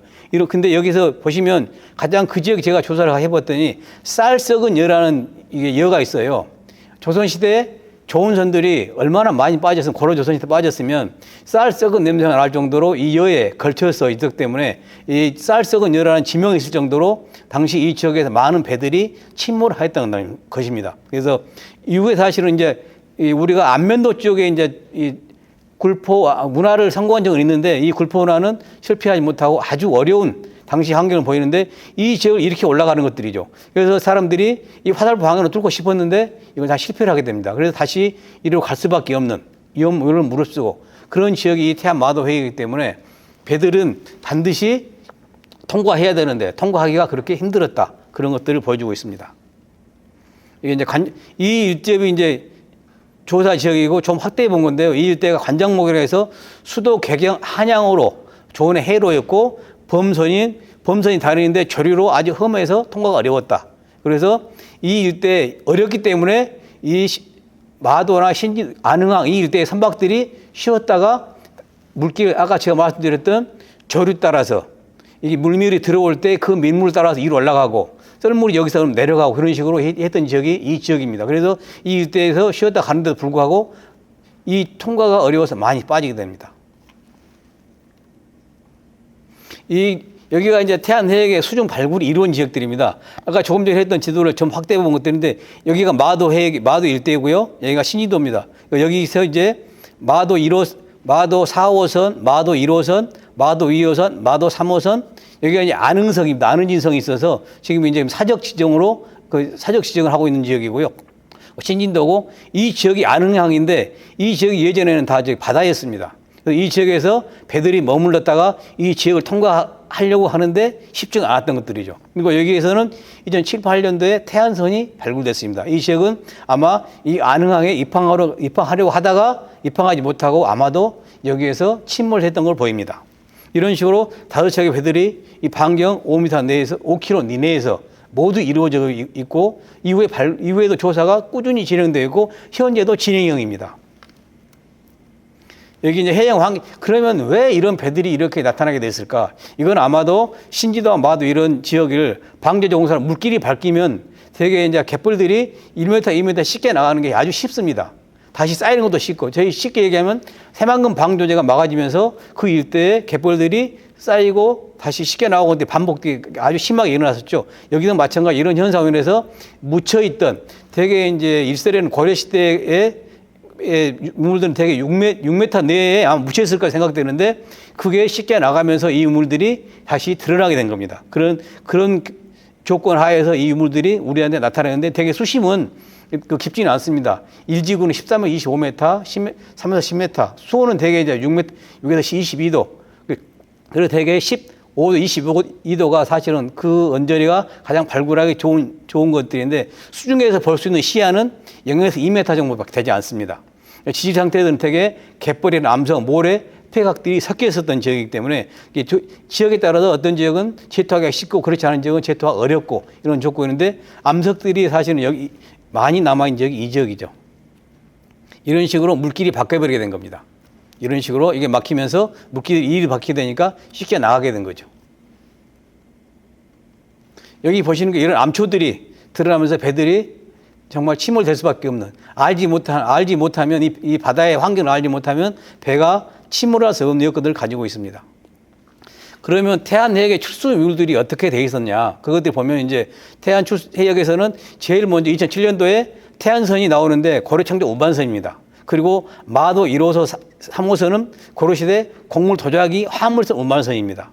마도 4호선은 조선시대 선박으로 정부의 세금을 공납했던 관선입니다. 그리고 이외에 시골 탐사 과정에서 중국 사면들 흔적을 알 수 있는 중국 도자기, 닷돌 수백여 점이 출토됐고 이런 것들이 조금 전에 말씀드렸던 바닷속의 경주, 우리나라 수중 고개가 보고가 된 지역이 태안 마도 해역 지역이죠. 그러면 먼저 그러면 이제 사실은 여기 태안 해역을 설명드린 거 중국 관련 유물을 한번 말씀드리겠습니다. 먼저 2009년부터 12년까지 마도 해역에서는 200여 점의 유물들이 출수되는데 대부분 도자기, 흑유, 도기, 청자 등 백자 이런 것들이 나왔는데 송원대 유물들이 다량 출수되었습니다. 그래서 복건성, 절강성, 강서성, 강소성, 광동성들에서 만든 것으로 추정되는데 특히 또 몽고병이라는 병이 나왔어요. 이게 도기에 이게 기가 4개 달린 도기가 날리는데 이런 것들은 어깨에다가 기를 4개 만들었던 것이죠. 그래서 이러한 바닥의 목선은 뭐 정강, 양강, 인강 등 성을 의미하는 글자와 강은 대개 이제 선장을 의미합니다. 이런 것들, 성만 글자가 새겨져 있고, 근데 이런 것들은 주로 송나라 시대에 상단들을 표시하는 용도로 생각이 되는 것들인데, 이러한 유물들이 우리 마도 해역에서 나온 게 아니고, 일본의 후쿠오카 지역에서 다량 출수되었습니다. 이거는 당시 중국, 고려, 일본의 해양 실크를 통한 교류가 활발하게 이루어졌으면 그대로 보여주고 있는 것들이죠. 그리고 이제 독일 사이오는 원나라의 교류를 보이는 유물로 원나라 무역선 우리 신안선에서도 출수유가 되어서 이 유물들이 당시 중국 상여와 관련된 유물들이다. 그래서 아마도 이것들은 중국 상여들이 고려와 무역을 위해서 개경으로 가던 중에 이곳에 머물다가 침몰됐을 걸 확인시켜주는 거죠. 여기 보시는 게 이제 닷돌이라는 건데요. 닷돌은 이제 배들이 정박할 때 바닷속에 빠져서 배가 움직이지 않도록 하는 역할을 하는 겁니다. 보시면 뒷부분의 돌들은 약간 자연적인 돌인데 앞부분의 돌은 중국의 돌입니다. 중국의 아마 복건성 지역에서 만든 닷돌인데 중국 화강암으로 아주 정교하게 다듬어서 이 닷돌이 이 태안 마도 해역에서 두세 점이 출수가 됐습니다. 이런 것으로 봐서 당시에 중국 배들이 활발하게 왕래했다는 것을 그대로 보여주고 있는 것들입니다. 여기 보시는 게 조금 더 설명해 드렸던 여기 보시는 거죠. 정자, 이게 정강, 강 이런 식으로 이 성이 있는 것이고 강만 새겨져 있는 것이고 있고 이런 식으로 다양하게 당시 상단들이 자기 것이라는 표시를 하게 된 거죠. 그런 식으로 했는데 이런 것들이 많이 이게 빠져 있어서 당시의 시대상을 그대로 보여주고 있습니다. 그래서 이 태안 해역에서 유독히 많이 나오고 있습니다. 여기에 이제 조금 들었던 독이 사유입니다. 이건 특히 중국 원대 시대의 교류등을 보여주고 있죠. 여기에 이제 나왔던 게 중국 동전들도 중국의 황성통보라든지 희녕원보, 정화통보 같은 거에 출수되어서 당시 시대상을 알 수 있습니다. 이렇게 태안 해역 출수 유물 설명을 마쳤고 오늘의 이제 본격적으로 태안 마도 해역 추승 발굴과 추승 목관에 대해서 한번 알아보겠습니다. 태안 마도 해역에서 이제 수중 발굴은 되게 지금 제가 여기 표에 보시다시피 1번에서 9번까지 해놨는데요. 2007년부터 2008년에 태안선, 그리고 2009년 마도 1호선, 10년에 마도 2호선, 11년에 마도 3호선, 그리고 12년 같은 경우는 해역에 대한 시굴조사만 이루어졌습니다. 그리고 14년은 시굴조사 하면서 마도 4호선이 발견되어서 당시에 사실은 언론에 중점적인 것을 받았죠. 왜냐하면 백자의 꾸러미가 나왔기 때문에. 아울러서 마도 4호선이 발견되게 됐습니다. 마도 15년도에는 마도 4호선 발굴이 이루어지는데 이때 사실 발굴 들어가면서 백자를 운반한 선박이지 않을까 하고 들어갔었는데 나중에 발굴을 해봤더니 조금 전에 이후에 소개해 드리겠지만 조선시대에 조은선이 발굴됐습니다. 그래서 아마도 가장 이게 핵심적으로 제가 이제 오늘 소개시킬 내용 중 하나인데 조선시대 이런 식으로 이 조은이 이루어졌다는 걸 그대로 보여지는 목간이 출소됐습니다. 그래서 지금 그 이후에 17년부터 현재까지도 마도 지역은 시굴 탐사가 계속 진행되고 있습니다. 그래서 발굴은 계속 진행입니다. 근데 이 중에서 이제 유물들이 태안선에서는 도자기 운반선이라 25,000전이 넘게 나왔습니다. 이후에 이제 마 1호선, 2호선, 3호선, 4호선에도 되게 곡물선들이라 많게는 적게는 100전 단위부터 900전 단위까지 다양하게 나왔는데 목간은 태안선에서 34점, 마도 1호선에서 73점, 마도 2호선에 47점, 마도 3호선에 35점, 그리고 마도 4호선 63점이 발굴됐는데 이게 이제 태안 해역에서는 약 250여 점이 발굴됐죠. 그럴 때 우리나라의 가장 최초의 목간은 어디서 나왔느냐? 1976년부터 발굴한 신안선에서 나왔는데 이 목간들은 되게 우리나라 목간들이 아니고 중국 선박에서 나온 목간입니다. 그래서 G3년이라는 목간이 나와서 1323년도에 이 배가 우리나라 신안에 빠졌던 걸 밝혔던 목간이 나왔는데 364점이 출소돼서 현재까지 바다에서 목간들이 되게 602점이 나왔다는 것은 상당히 많은 양. 이 자체가 역사를 재구성할 수 있는 하나의 의미 있는 발굴이 됐고 오늘 제가 사실은 이거 설명드릴 수 있는 기본 자료들이 됐던 것이죠. 그러면 태안선부터 설명을 드리도록 하겠습니다. 태안선은 안흥량 일대에서 발견된 첫 번째 고려대 선박입니다. 이게 이제 여기 사실은 당시에 유명했었는데 태안선 발견은 쭈꾸미를 하던 어부가 발견해서 신고를 하겠는데 쭈꾸미가 소라 껍질에 알을 낳고 그 입구를 되게 조개 껍질이나 돌멩이로 만든 습성이 있는데 도자기를 끄집어 와서 이 입구를 막았습니다. 그래서 이 쭈꾸미가 이제 건져 올렸는데 청자를 물고 올라온 거죠. 그래서 쭈꾸미가 건져 올린 고려 청자로 아주 유명한 그런 센세이션한 의미를 일으켰죠. 그래서 당시에 언론들이 아주 많이 다뤄졌던 게 이 청자 운반선입니다.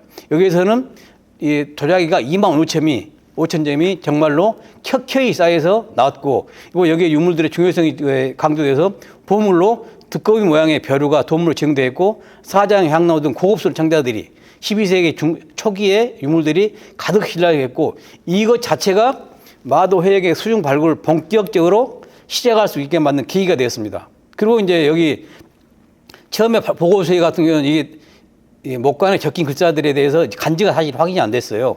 이후에 사실은 이제 제가 우리 전문 학자들이 다시 그걸 판독을 해서 신해라는 글자를 바탕으로 아마도 1131년에 이 배가 침몰했을 것이다 했었고, 그리고 태안에 이제 여기에 목간에 탐진이 기록됐어요. 탐진이 지금의 강진입니다. 그래서 강진에서 부어진 도자기를 개경으로 싣고 가다가 태안에서 빠졌다는 게 거의 확실하게 증명이 됐던 거죠. 여기 목간 자체가 나온 거에서 도자기 가지고는 사실은 이 강진이니 부안이니 이런 게 소랑스레 될 가능성이 많은데 이런 지명이 나와버린 거, 탐진이라는 그거 하나를 가지고 이 배는 강진에서 도자기를 싣고 올라가던 배였다는 것이 확인되게 된 것입니다.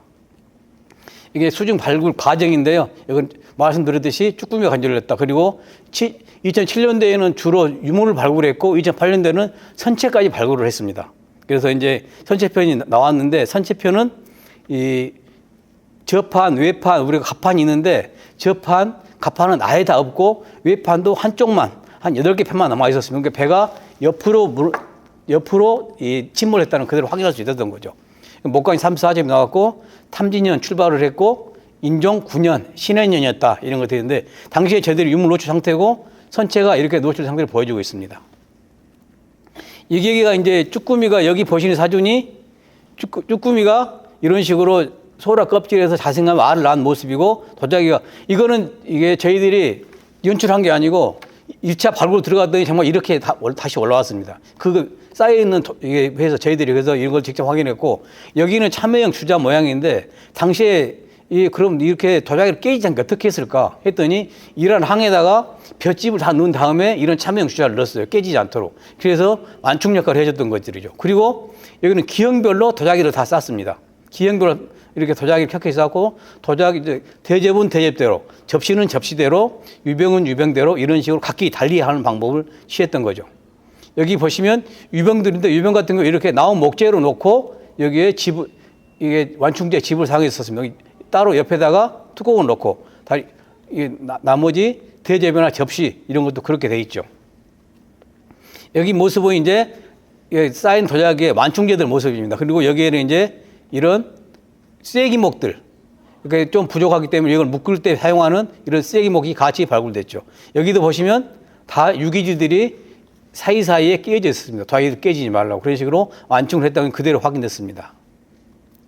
여기도 마찬가지 이런 사진들을 보고 있는데, 여기 유병입니다. 유병은 작은데 이건 어떻게 쌓아가 했더니 이 목하고 이 목을 목끼리만 연결시켜서 델롱대는 우리가 쉽게 하면 곶감을 우리가 매달아놓은 양식으로 유병을 연결시켜서 접재를 했습니다. 그래서 안전에 최대한 만족했고, 사실 그래서 깨진 게 하나도 없이 완벽하게 했고, 사실 배에 가게 되면 이런 파도를 만나게 되면 배가 롤을 많이 치게 되는데, 롤링이 많이 하기 때문에 위험한데, 이런 것들을 방지하기 위해서 필수적으로 이거 이루어지지 않으면 당연히 이런 도자기는 서로 부딪히면서 깨지기 때문에 이런 완충이 필요한 건데, 이런 식으로 완충했다는 것이 정확하게 밝혀졌습니다.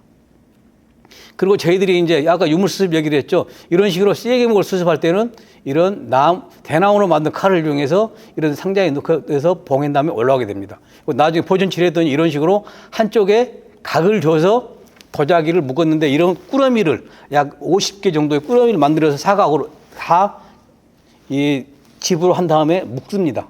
묶어서 딱 싸웠기 때문에 위험하지 않게 하는 방법들을 취했습니다. 여기인데 그게 여기에 이제 보시는 게 나머지 분들은 앞에 또 갖고, 여기 보면 인골입니다. 우리 여기 우리 엉덩이 부분 인골인데, 당시에 그 한 사람의 서론이 빠져나가지 못하고 그 도자기에 깔려서 그대로 이게 마지막 단계에서 발굴됐거든요. 그래서 당시에 이 선원이 이렇게 발굴되는 것까지 보여지더라고요. 그래서 이게 상당히 가슴 아픈 거니까 저희들이 이걸 하면서 나중에 제도 올려드렸어요. 이분에 대한 묵념 의미에서 이런 식으로 당시에 정말 선원이 같이 침몰했던 걸 보였던 아픈 사연이죠. 여기 이제 중요한 거죠. 포장목에는 이런 식으로 수결, 우리가 화합이라고 하죠. 사인해서 내 거라는 표시를 했던 이런 수결들이 있고, 여기에 목관이 출수했는데 이런 도자기 옆에 이래서 묶어서 발리했던 게 그대로 확인이 됐습니다. 그래서 태안선에 그 목관들이 어떤 내용이 쓰여 있었느냐. 태안선에 이제 34집 나왔다는 얘기 들었는데, 이 목관을 가지고 이 청자뿐만 아니고 이 목관이 청자 운반선을 확실히 밝혀졌습니다. 특히 목물탱에서 참전했고, 이게 불의의 사고를 당해서 침몰했다. 근데 여기 보시면 신해년 개겐 안영집에 붙인 도자기 향꾸러미 이렇게 돼 있거든요. 근데 도자기를 우리가 지금까지 어떻게 불렀느냐 잘 몰랐었죠. 근데 여기에 사기 향꾸러미를 실어서 보낸다. 이 신해년의 안영집에다가. 그래서 이런 식으로 정확하게 도자기를 이렇게 꾸러미로 만들어서 실어 보냈구나 하는 것들을 했는데, 저희들이 이제 그 시대 편년을 위해서 나무 나이테 편년까지 한번 해봤더니, 나이테 편년이 이 1131년에 거의 맞아떨어지는 1126년에서 1150년 사이로 나왔기 때문에 이 배가 아마도 그 시기에 거의 침몰했다는 것이 확실하다고 보여집니다. 그래서 12세기 초에 도자기의 상태를 확실하게 알 수 있었던 것이죠. 그럼 목관이 어떻게 용도를 했을까 했을 때는 첫째, 발신지와 수신인, 화합물의 종류, 수량이 적혀 있었습니다. 그리고 둘째, 도자기를 포장할 때 사용하는 나무에 수결을 했다는 걸 알 수 있었습니다. 그래서 근데 그러면 태안선은 가져다니 우리한테 어떤 의미가 있었을까? 우리나라에서 최초로 발굴된 고려시대 목관입니다. 수중에서. 그리고 이거는 생산 과정의 유통, 수취 체계, 물품을 유통을 알 수 있다. 그리고 이제 일부 목간의 인이라든지 또 몇 개를 의미하는 시계 등의 고려시대 이두 연구 자료에도 중요한 자료로 합니다. 근데 제가 이두까지는 사실은 잘 알지 못하지만 이런 식의 귀중한 자료를 제공한 게 이 목간이었습니다. 여기 보시는 게 이제 가장 태안선에서 대표적인 목간 중에 하나입니다. 최대경 택상, 최대경 대게 올림. 근데 이거는 한쪽에만 이 글씨가 써 있는데 아마도 이거는 사전에 보내는 사람하고 받는 사람이 정확히 알기 때문에 누가 보냈을 것인가 알기 때문에 그 받는 사람만 명칭을 써서 보냈을 것이라는 게 일반적으로 생각되는 거고 아마도 그럴 것 같습니다. 그래서 얼마만큼 보낸다. 그리고 여기 보시면 목간의 형식들을 여러 가지 분류를 하는데 여기 보시면 양쪽에다가 각을 줘서 끈을 묶었던 흔적이 그대로 나타나 있습니다. 제가 사실은 이 목간을 발굴하면서 처음에 이 경자를 처음에는 향 같기도 하는 그런 식으로 글자도 한번 읽어봤었는데 보니까 최대경이라는 글씨가 이후에 확실히 밝혀졌고 당시 고려시대 대경이라는 글씨도 확인이 됐었습니다. 여기 보시면 이제 목간들이 보다 보면 이렇게 물속에서 파손된 게 있는데 탐진년, 재경, 대정 여기 이제 이게 탐진입니다. 그래서 이 글씨를 가지고 강진에서 출발했던 이 도자기 운반선이다. 확실하게 알게 된 거죠. 이게 이제 아마도 이두 연구의 중요한 자료라고 합니다. 그리고 다른 하나 도자기는 탐진년, 재경, 대정, 인료, 수부, 사기, 80 해서 여기 보시면 출항지는 탐진, 도착지는 개경, 인수자는 그 대정, 그리고 수량은 80, 사기 80 이런 식으로 배에 실어서 보냈다는 것이 출항지, 도착지, 인수자, 수량이 정확히 기록이 되어 있죠. 이런 의미에서 이제 당시의 수출 체계를 정확하게 이해하게 되는 것들입니다. 여기 이제 여기도 마찬가지로 다른 이제 이 청자들인데 안영호 부에 사기 일과를 보낸다.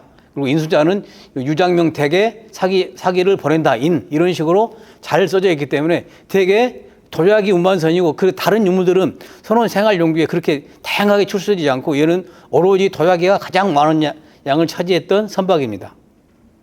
그리고 이게 이제 신안선, 이게 태안선 노출 상태인데 여기 보시다시피 태안선이 8편 정도밖에 발굴되지 않았고 이 배들은 이제 사실은 지금의 이 고려시 선박이 되게 10척 정도가 발굴됐는데 되게 선박들이 두껍고 저판도 두껍고 외판도 두꺼운데 태안선의 외판은 특이하리만큼 외판이 가늘고 저기 두께도 이게 가늘고 길이만 좀 길었었습니다. 그래서 외판 연결 방식이 약간 다른 방식 이런 것은 이제 계속 말씀드리기 때문에 태안선은 약간 특이하게 고려시대 배인데 만들어졌다는 것만 인식하시면 되겠습니다.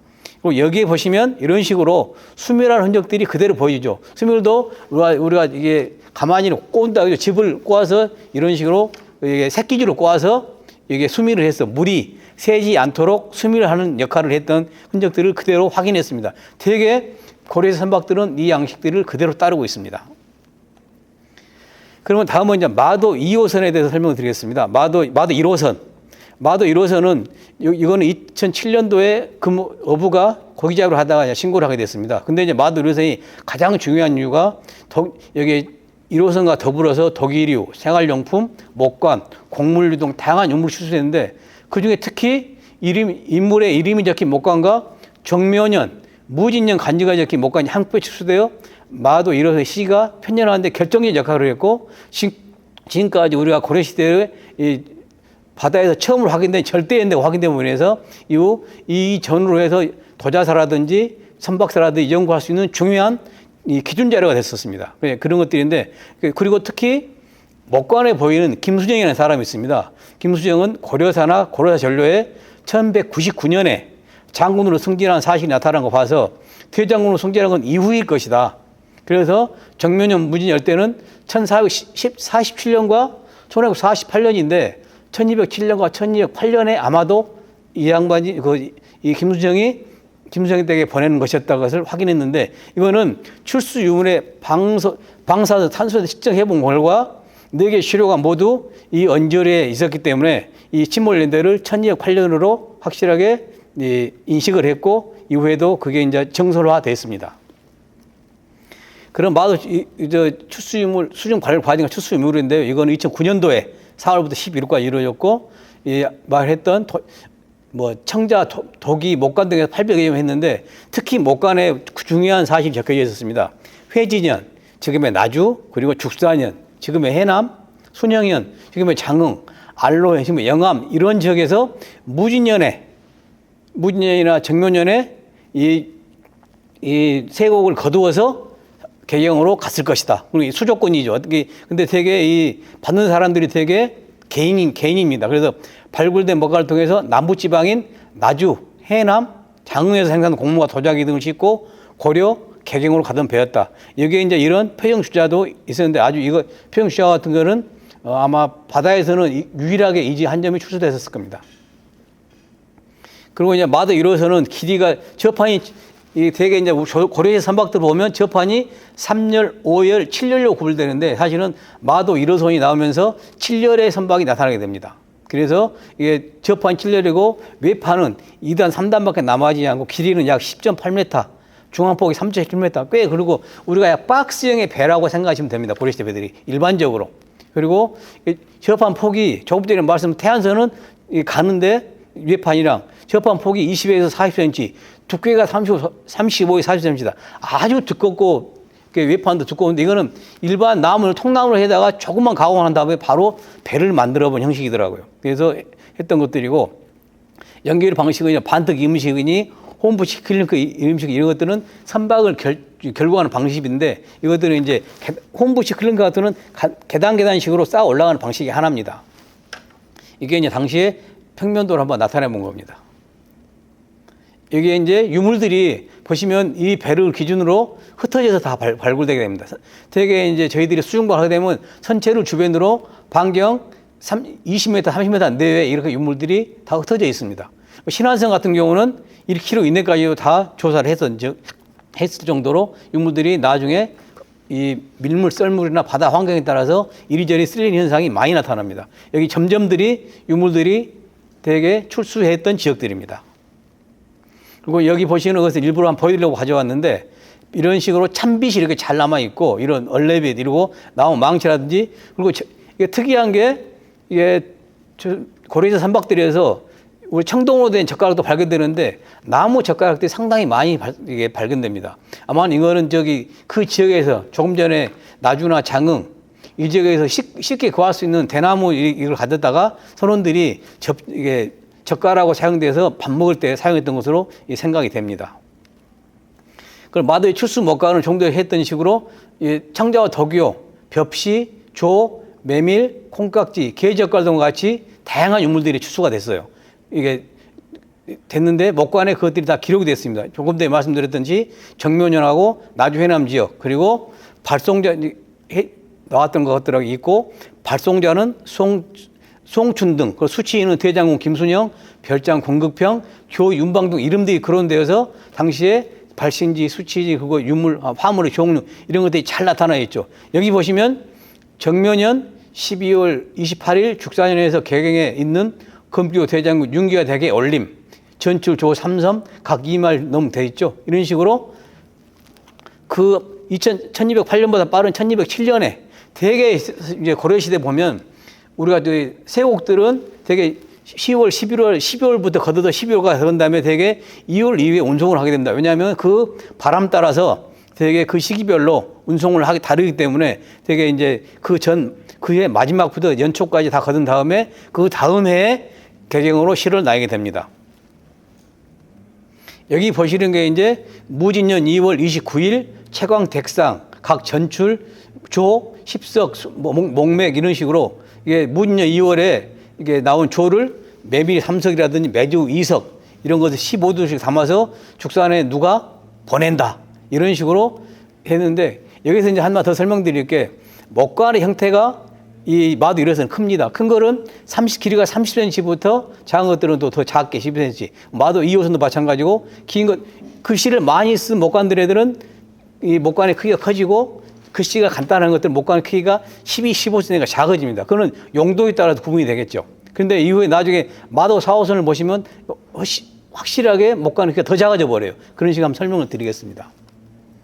용도에 따른 분류는 이제 간지와 예놀이 나왔고 수지진 간직명, 발송지, 발송자 이런 것들이 나왔다는 것. 그리고 여기에 이제 또 하나 아까 태안선은 최초로 발굴된 고려시대 목관인데 마도 1호선에서는 최초로 죽찰이 나왔습니다. 죽찰. 여기서는 죽찰을 편의로 다 목관으로 분류를 했지만 축찰이 나왔는데 여기서 이제 축찰을 왜 했을까? 아마 그 지역에서 쉽게 구할 수 있는 것 때문에 축찰을 해서 글을 써서 보냈을 것이다. 그런 관점으로 이해가 되고 있습니다. 그리고 이제 우리가 이제 이 가장 중요한 관점 중 하나가 목관에 표기된 전출이라는 용어가 있어. 전출해서 누구 보낸다.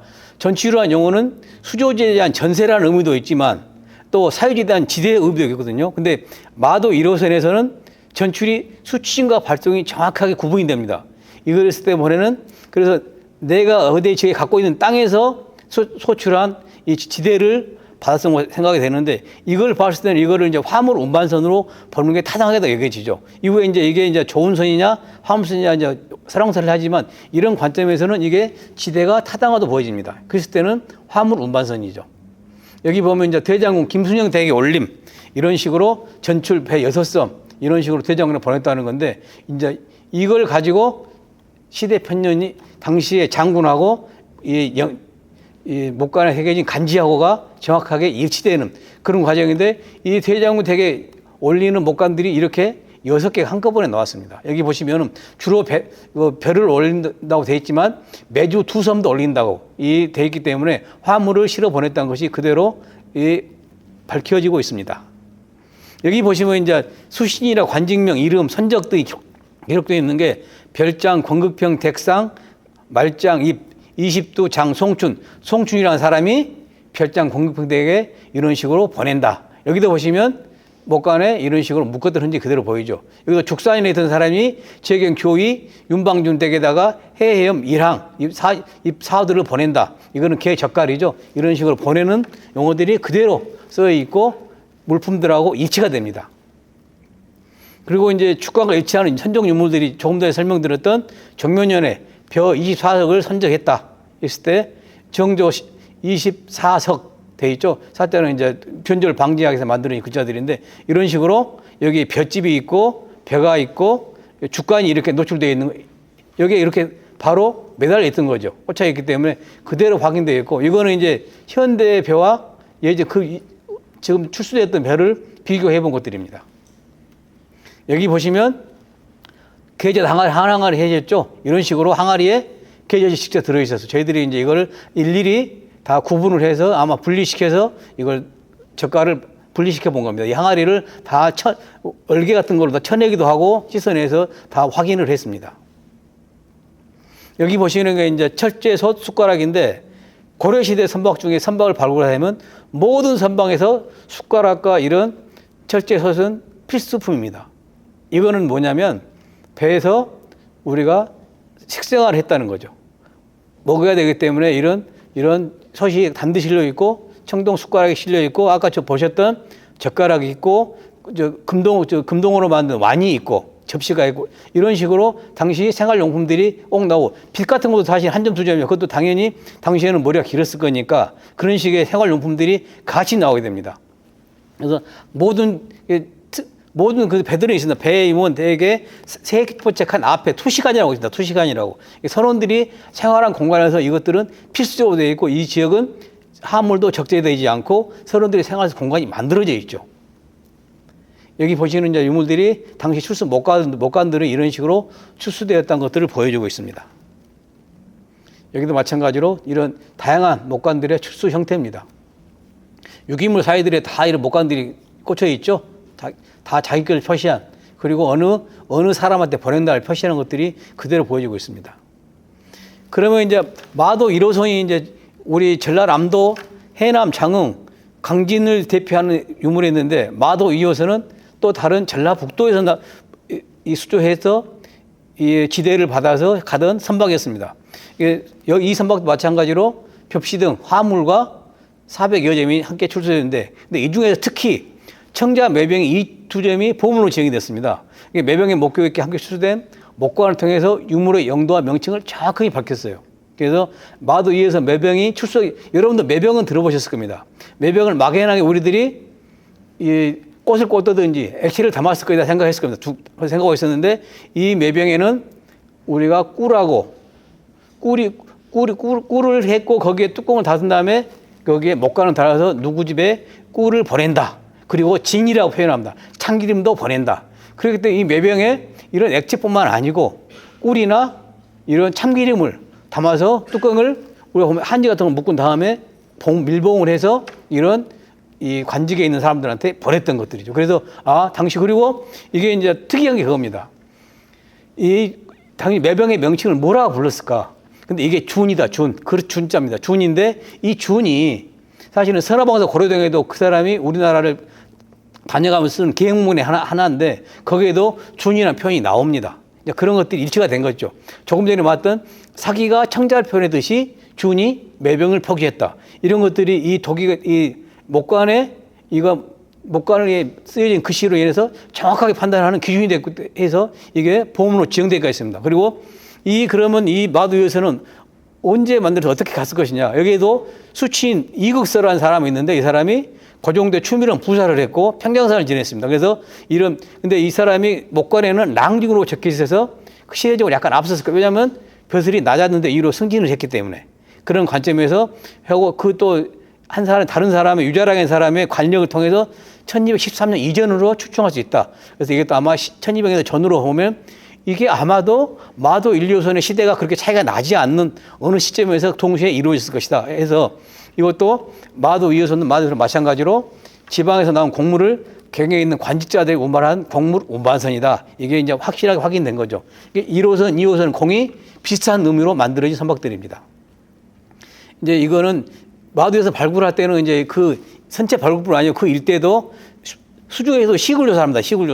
시굴조사도 하고 광역조사를 하기 위해서 넓게 약간 저희들이 해서 광역 탐사도 해보고 이런 식으로 해서 도자기 등의 400여 점을 발굴했다. 그리고 목관은 장사연, 지금의 고창, 무송연, 지금 여기도 고창 중이고 고부, 정읍이죠. 고창 이 지역에서 나온 것들을 걷어서 싣고 개경으로 가다가 빠야 되는 게 확실하게 확인이 됐는데 이것도 목적지는 개경으로 생각이 됩니다. 여기 의미는 전에 1호선과 비슷합니다. 운송배가 가장 많은 수령을 하고 수칭과 관직 성명, 발송지와 발송자, 그리고 화물의 종류와 수량, 포장 단위 나오고 목관과 축찰이 함께 되고 생산유통 같은 의하고 수치체계 백미, 중미, 두류, 대, 미장, 곡물, 젓갈, 참기름, 꿀 등 이런 것들을 다양하게 실었다는 것이 그 목관으로 확인이 됐습니다. 그러니까 조금 전에 말씀드렸던 목관의 크기가 각기 다른데 이게 용도에 따라서 달리 했을 것이다. 포장 단위가 석, 그리고 과, 항 이런 식으로 항아리다 하면 항이고 석은 벼섬. 그래서 별을 쌓을 때는 별을 가만히 할 때는 석으로 표현했고 과는 도자기 꾸러미를 할 때 과라는 것들인데 전출이라는 의미는 조금 설명드렸듯이 이거를 지대냐 수조에 대한 사유지에 대한 수조지에 대한 전조 의미를 어떻게 볼 것이냐는 아직도 설왕설래하고 있고 학자들에 따라 관점이 약간 다를 수 있겠죠. 근데 제 관점은 일반적으로 조은선이 아닌 저는 화물 운반선 그리고 경영으로 갔다. 근데 또 마도 3호선은 약간 다른 의미인데 그건 설명 다시 드리겠습니다. 이런 식으로 마도 2호선 보시면 이런 식으로 아까 이 부분이 주로 이제 그 선원 생활 공간이 됩니다. 선원들이 했던 여기 보면 숟가락, 젓가락, 이게 또 그릇, 철제 솥이 많이 나오죠. 이게 마도 2호선은 마도가 조금 더 큽니다. 12.8m 정도. 너비가 약 2m, 그리고 저판이 5열, 외판이 좀 더 많이 남아 있었죠. 여기 보시면 이런 식으로 광고병과 벽시가 같이 나오고, 이런 대화구조 나오고, 통영장한 도기호, 포장된 도기, 이런 식으로 보시면 정확히 확인이 되시죠. 아까 이 쐐기목으로 옆에 다 포장목으로 만들었던 것들. 그러면 마도 추수 이어서 목관을 제가 이제 개요에서 설명을 드렸지만 어떤 점이냐. 그래서 목관을 통해서 여기 보시면 경 육택상 고부군 전출 중미 일석입 15두 이런 식으로 정확하게 생산된 곡물을 실어서 보낸다. 그래서 이런 식으로 고창, 무송, 장사연 같은 데서 그 당시에 보면 쌀, 콩, 누룩, 젓갈 이런 거 다양한 것들을 사실은 개경에서 재배하지 않고 지방에서 다 가져다가 먹는 이 체계가 사실은 잘 됐다고 보입니다. 이것들 왜냐하면 전조권 제가 잘 깊이 있게 연구를 못했지만 이 받는 사람들은 여기에 무언가에 분명히 권한을 갖고 있었다는 것이 정확하게 밝혀진 거죠. 지대가 됐든 전조권이 됐든 간에. 여기도 마찬가지로 교위, 황인준 택상이라든지 장사연 이게 나오죠. 그 기견용 택상 그리고 젓갈 이런 식으로 다 나오게 됩니다. 여기도 마찬가지로 이극서 랑중, 이극서라는 이름이 아까 표시됐었죠. 이극서 댁에서 댁상에 전출된 것을 보낸다. 이건 뭐 별장 정원경 댁에 보낸다. 미개정해서 여기는 또 무성현에서 이런 재경 교위 동정 유 누구한테 보낸다. 말장은 우리나라 지금 매주 같은 것들이죠. 그런 것들을 보낸다는 의미들이 정확하게 표시가 되어 있습니다. 당시에 이제 이 그림들은 그 부분에서 수조권들 이런 식으로 아마 모아지 않았을까 하는 것들인데, 이게 이제 여기 보시면 이제 이걸 조문으로 보게 된다면 안흥창, 부용창, 당시에 전라도 지역의 수조권과 관련되는 창으로 본다면 이런 식의 연계를 시킬 수 있는 것들이 이 수조권들입니다. 그리고 이제 마도 위에서 내가 가장 주목된 유물 청자 매병 말씀드렸듯이 중방 도장교 엄부덕에 올린다. 참기름을 단지에 채움.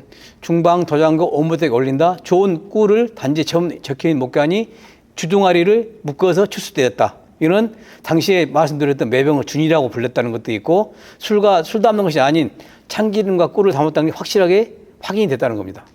여기 이제 매병이 추수 당시 모습들입니다. 여기 보시면 이렇게 같이 매병이 같이 옆에 있죠. 이 자체가 이 목에다 매달았던 목간입니다. 이 목간은 대개 12, 15cm 그 크지가 않습니다. 여기 보시는 이 매병인데요. 이게 지금 보물 1784호입니다. 청자 음각 연화 절지문 매병. 높이가 39cm, 구경이 7cm, 저경이 15cm, 상당히 큰 목간이, 큰 매병이죠. 보시면 여기에 중방 도장 오문부, 댁상 정밀, 이건 꿀입니다. 꿀을 여기에 매병에다 해서 봉해서 보낸다. 이게 되게 잘 나와 있습니다. 이 매병은 청자 상강 유로문, 유로 축화 절지문 매병인데, 이건 보물 1734호, 여기도 마찬가지입니다. 댁상 진성 준봉, 참기름을 해서 여기에 넣어서 보낸다. 이런 것들이 잘 나와 있습니다. 당시에 이 매병 자체가 주는 의미가 한 도자기에 대한 새로운 시각을 제공해 주는 것이었습니다. 여기 이제 여기의 그림들은 주로 당시에 목간들이 이렇게 다양하게 형태로 출수되는 수중 촬영된 사진들입니다. 다음은 이제 마도 3호선인데요. 사실은 이제 마도 3호선 같은 경우는 지역에 이제 전라남도에서 북도로 갔다가 다시 전라남도 2호선으로 가게 됩니다. 여기는 약간의 남해권이죠. 이게 이제 마도 3호선은 2009년도에 탐사선 우리 해양연구소에서 운영하는 배가 탐사선 심의조하고 발굴 전선에서 누리하는 거였는데 심의조가 탐사를 하다가 발견하게 됐습니다. 그래서 마도 3호선은 총 34점의 목간이 출수되었는데, 이 목간의 수취인들이 여기도 이름이 나와 있었습니다. 그래서는 신유나 유천우, 김진 등의 유물로 해서 유물을 가지고 당시에 침몰 시기가 확인됐습니다. 그러니까 마도 10은 아마도 1265년에서 1268년 사이에 침몰과 선박으로 전라남도 여수를 중심으로 포함된 남부 지역이고, 최종 목적지가 여기는 개경이 아닌 1268년, 65년이면 강화도로 천도에서 강화도의 주 왕을 비롯한 사람들이 머물렀던 것이기 때문에 강화도로 갔을 것이다. 여기를 밝혀준 것이 또 삼별초라는 겁니다. 그래서 수친 당시의 권력장 김준을 비롯한 고위 강직자인데, 특히 김준과 정치적 혈연관계가 있는 사람들이 맺었고, 마도에서 가장 큰 점은 개인, 여기가 사실은 이제 도관이나 중방, 삼별청 등의 이제 관내 수친이 등장하기 때문에 이걸 봤을 때는 이제 어떻게 보면 다른 관점으로 조은순과 연계될 수도 있는 관점을 제공할 수도 있습니다. 그럼에도 불구하고 달리 생각하면 당시에는 사실은 조은은 다시 창으로 우창 저창 뭐 이런 창으로 들어가는 게 조은선의 주 무대인데, 이런 삼별초로 갔다는 것은 아마도 삼별초 집단이 당시에 큰 힘을 발휘할 수 있었기 때문에 일이 들어가지 않아 생각을 해봅니다. 목간의 내용에 이제 주로 뭐 전복, 홍합 등 고급 어패류가 등장하게 되죠. 그리고 우리가 직물도 나타나는 것들이고, 그리고 선원들이 사용했던 청동 용기, 그리고 뭐 그릇들, 이것들이 다양하게 나타나게 돼서 마도 3호선에서는 마도 1, 2호선보다 외려 이게 유물의 종류가 더 다양화됩니다. 그리고 금속 유물들이 상당량 나와있는데, 이 금속 유물들은 당시에 시대의 금속 유물의 변화상도 밝힐 수 있는 것들이 중요하다고 하겠습니다. 이에 뭐 사슴뿔이라든지 꼬막 껍질에 그리고 수계리댕도 있었습니다. 꼬막 껍질에. 그리고 대나무 상자라든지 목재빗, 곡물더미, 안경의 목제품 이런 것들. 특히 이제 여기 재미있는 게 장기돌입니다. 이제는 다 마도 1호선, 2호선에는 장기라는 게 전출됐는데 마도 3호선에서는 차라든지 졸 이런 글씨들이 쓰여진 이 장기 돌이 했는데 돌에다가 둥그런 돌에다가 글씨로 써서 장기가 나왔습니다. 이것 자체는 당시에 선원들이 무리함을 달리기 위해서 선상에서 장기를 뒀겠죠. 근데 장기판은 안 나왔지만 이런 식으로 장기가 나왔는데 이게 신안서에서 장기가 나왔죠. 그러니까 당시에 장기 문화가 상당히 일반화됐다는 것이 그대로 밝혀졌습니다. 여기 보시면 이제 시대는 그렇게 됐고 특히 이제 이 출수 유물의 의미 중에서 무신 정권 실세들이 상황을 우리들이 볼 수 있는 것들을 당시 시대상을 그리고 삼별초가 이러한 실증 자료의 가장 핵심을 이룬다고 하겠습니다. 여기 이제 마도 출수임을 일부러 해봤는데 종류들이 상당히 다양합니다. 독이, 자기, 금속류, 목재, 석재, 직물, 어류, 포유류, 폐강류 이런 것들이 다양하게 591점 정도가 나왔기 때문에 마도 1호선은 이 아래 고기 종류가 조금 다른 게 남해안 지역이기 때문에 더 다른 것 같습니다. 여기 보시면 마도 3호선은 특히 강화도 도자기 등을 임수수도 강화도로 갔다는 게 가장 특징적이고 이거는 강화도에서 개경으로 이제 사실 그 당시에 이제 복원하는 복귀 시기가 막 논의되고 사실은 아주 혼란한 시기였는데 아마도 이후에 김준 세력이 제거되면서 갔기 때문에 이 당시에 강화도상을 그대로 보여주는 하나의 이게 모태가 될 수도 있는 거죠. 여기 보시는 그 이제 금속 유물들 숟가락, 젓가락, 찬빛 여기 보시는 게 이제 그 차자가 아주 잘 써져 있는 장기돌입니다. 이 장기돌 자체가 당시 선박에서 다양한 놀이 문화를 그대로 보여준 것들이죠. 마도 3호선의 구조적인 특징이 1호선, 2호선 조금 다릅니다. 왜냐하면 마도 3호선과 2호선은 우리나라 배의 특징인 우리나라 배들은 되게 평전선이 하는데 마도 3호선은 앞부분은 평전인데 뒷부분은 첨조로 변하게 됩니다. 그래서 이게 이 형태는 우리나라 배에서 특이하게도 하나밖에 나오지 않는 배인데 이건 아마 제 생각은 마도 3호선은 깊이가 있는 남해안을 타고 올 때는 파도 홀수를 만들기 위해서 아마도 조금 깊이 들어갈 수 있도록 첨저형을 만들지 않나 생각해 보는데 그래서 선생님 앞쪽이 넓고 뒤쪽이 좁아지는 그런 형태 보시면 여기 보시는 이 형태를 봐도 그렇게 보일 겁니다. 뒷부분이 좁빗하게 만들어진 이 형태이기 때문에 마도 1호선과 3호선이 형태가 3호선에서 달라진다는 것. 이것도 선박사 면에서 상당히 다른 거고 이후에 이걸 어떤 하나가 더 이런 유물이 하나 선박이 더 발굴된다면 이러한 의미를 좀 더 깊이 있게 할 수 있는 선박사의 이제 비교 자료가 되는 것들이죠. 그런 관점에서 마도 3호선은 조금 형태를 달리한다는 것만 말씀드리겠습니다. 그리고 됐고요. 특히 이제 여기에서는 독이호가 45전이 발굴됐는데 이건 독요가 마도 1, 2호선은 주로 게장이나 뭐 젓갈 이런 거 담았는데 이 45전으로 봐서 이거는 다시 상품으로도 독요를 싣고 가지 않았을까 하는 관점에서 이 연구가 되고 있고 아마 그럴 가능성도 충분하다고 보입니다. 이게 적재 양상인데 대개 유물들은 이게 우리의 이제 가룡이라고 합니다. 계룡이라고 하는데 이런 칸막이 이름 있죠. 하나, 둘, 셋, 넷, 다섯. 그래서 5개의 격벽이 있고 6개 창고가 있는데 이 창고에 따라서 1구역, 2구역, 3구역, 4구역, 5구역, 6구역 나눠서 여기에 유물들을 적재해야 되는데 1구역 같은 경우는 유물들이 거의 실려있지 않습니다. 근데 2구역 같은 경우는 곡물들을 적재하고 3구역은 아까 제가 말씀드렸죠. 선상용품들이 되게 실려있고 4구역도 도자기 곡물들이 많이 실려있고 여기 있고 그리고 선민제 같은 곳 대나무 다른 유물들이 실려 있습니다. 그리고 특이한 점은 여기에 이제 모든 배들에서 원통목이라는 게 나옵니다. 이 원통목이 왜 했을까? 처음에 저희들은 그걸 이게 구분을 못해서 뗄감으로 생각도 했었는데 이 원통목은 이 곡물들을 실을 때 배 밑에 물이 들어오게 되면 이 곡물들이 받침대 역할을 해서 물들이 이 곡물에 닿지 않도록 하는 중요한 역할을 했던 겁니다. 사실은. 그래서 특히 이제 이 마도 4호선 같은 걸 보시면 이게 너무나 정확하게 나오기 때문에 여기는 저 판에만 깔려 있지만 외판에도 이러한 원통목들을 배치해서 절대 곡물들이 물에 젖지 않도록 하는 방수 역할을 했던 것들이 이 원통목들입니다. 출수 목간들에 대해서는 아까 말씀드렸듯이 당시 고려시대 귀족들 그리고 삼별초 이런 집단으로 갔다는 것이 했는데 여수현에서 부사심 때 올린다. 이런 목관이 출수됐기 때문에 이어서 출항을 거의 하고 됐고 그 일대에서 아마도 다 곡물들은 거둬들였겠죠.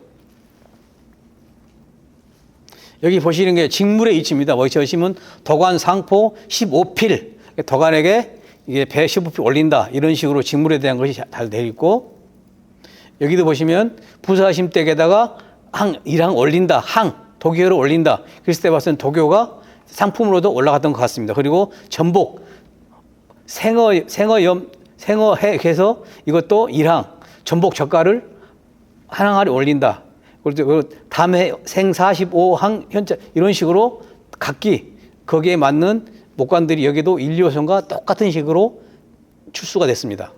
그리고 이제 마도 3호선에서 용도분리를 찾아보면 화물 운송표 가장 많은 수량이다. 그리고 수치인, 간직과 성명, 발송자, 화물의 종류 다양한데 목관엔 절대 의미같이 축차와 목관이 각시 만들어져 있고 생산 유통까지 이해할 수 있고 수출체계, 물품 유통할 수 있는데 특히 삼별초 관련 자료가 확인됐다는 게 가장 특이한 사항입니다. 우3번, 별초 도령, 시량, 중방 우번 이런 식의 우리가 교과서에만 나왔던 실제 삼별초에 대한 기록들이 목관에서 보이게 돼서 가장 큰 의미가 있고 당시의 시대상을 그대로 보여준 것들이죠. 여기 이제 독일 내부에서 이런 생선 젓갈이나 장류, 홍합새우 같은 것이 나와서 당시에 저 안에 정말 저런 것들이 목관에 쓰여있던 것들이 정확하게 일치하는 것들을 보여줄 수 있습니다. 여기 이제 곡물들이 여수연에서 실었던 전출 107마리 실어서 보낸다는 내용이 그대로 보이고 보리 한 섬과 70마리의 담음, 사자가 실었다 하는 것들인데 이 여수연이 여수를 가르쳐주는 중요한 관점입니다.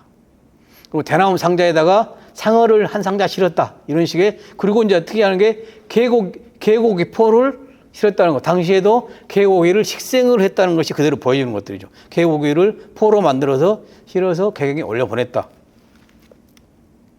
그리고 출발지는 예수는 말씀드렸고요. 권력자들에게 보내는 내용들. 그리고 여기도 마찬가지 신윤화 댁에 올린다. 전복 하나하나를 이런 식으로. 그리고 삼별초 관련입니다. 그게 우삼별조 도상, 우삼번 별초에게 도액 올린다. 그리고 이거 말린 홍합 한 선을 보낸다는데 이거 가만히 홍합까지도 해서 말린 홍합을 보냈다는 거죠. 그때도 홍합을 중요하게 취급했던 하나의 한 섬이기 때문에 많은 양을 보낸 걸 알 수 있습니다. 여기는 거기에 나왔던 목관들을 보여드리고 있습니다. 유승지의 택상 이런 것들도 보이시죠? 여기도 마찬가지로 김용공 이거는 아마도 김준을 나타내는 이 당시 최고의 권력자는 영공을 부실 수 있는 건 김준밖에 없었다고 합니다. 그렇기 때문에 김용공 이 김준에 관련된 인물들의 신유하나 다 한꺼번에 보냈던 것이 보여집니다. 그러면 마도 3호선의 그런 목관 주요 내용들은 뭐냐? 발송지역이 정확하게 여수라는 게 밝혀졌습니다. 그리고 발송자는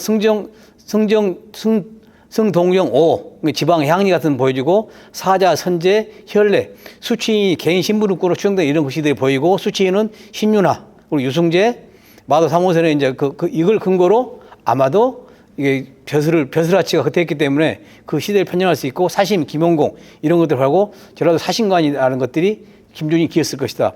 화물의 종류는 저는 말씀드렸던 홍합, 전복, 육포, 직물, 곡물류. 가장 중심은 곡물류입니다. 그 다음에 삼별초 관련 자료로 우삼별초인데 차오별초가 3보다 나눠 있다는 것을 기록하는 뒷받침이 됐다는 거. 그리고 별초, 도령, 시량은 절초, 우두머리가 사품으로 시량이 별초, 도령을 맡은 첫 사례가 확인됐다는 거. 이거 중방 우번은 중박의 구성을 알 수 있는 자료가 됐다는 거. 그래서 3호선의 목관은 관과도 관련되는 유미한 뜻을 지닌 목관들이 출수가 됐었습니다.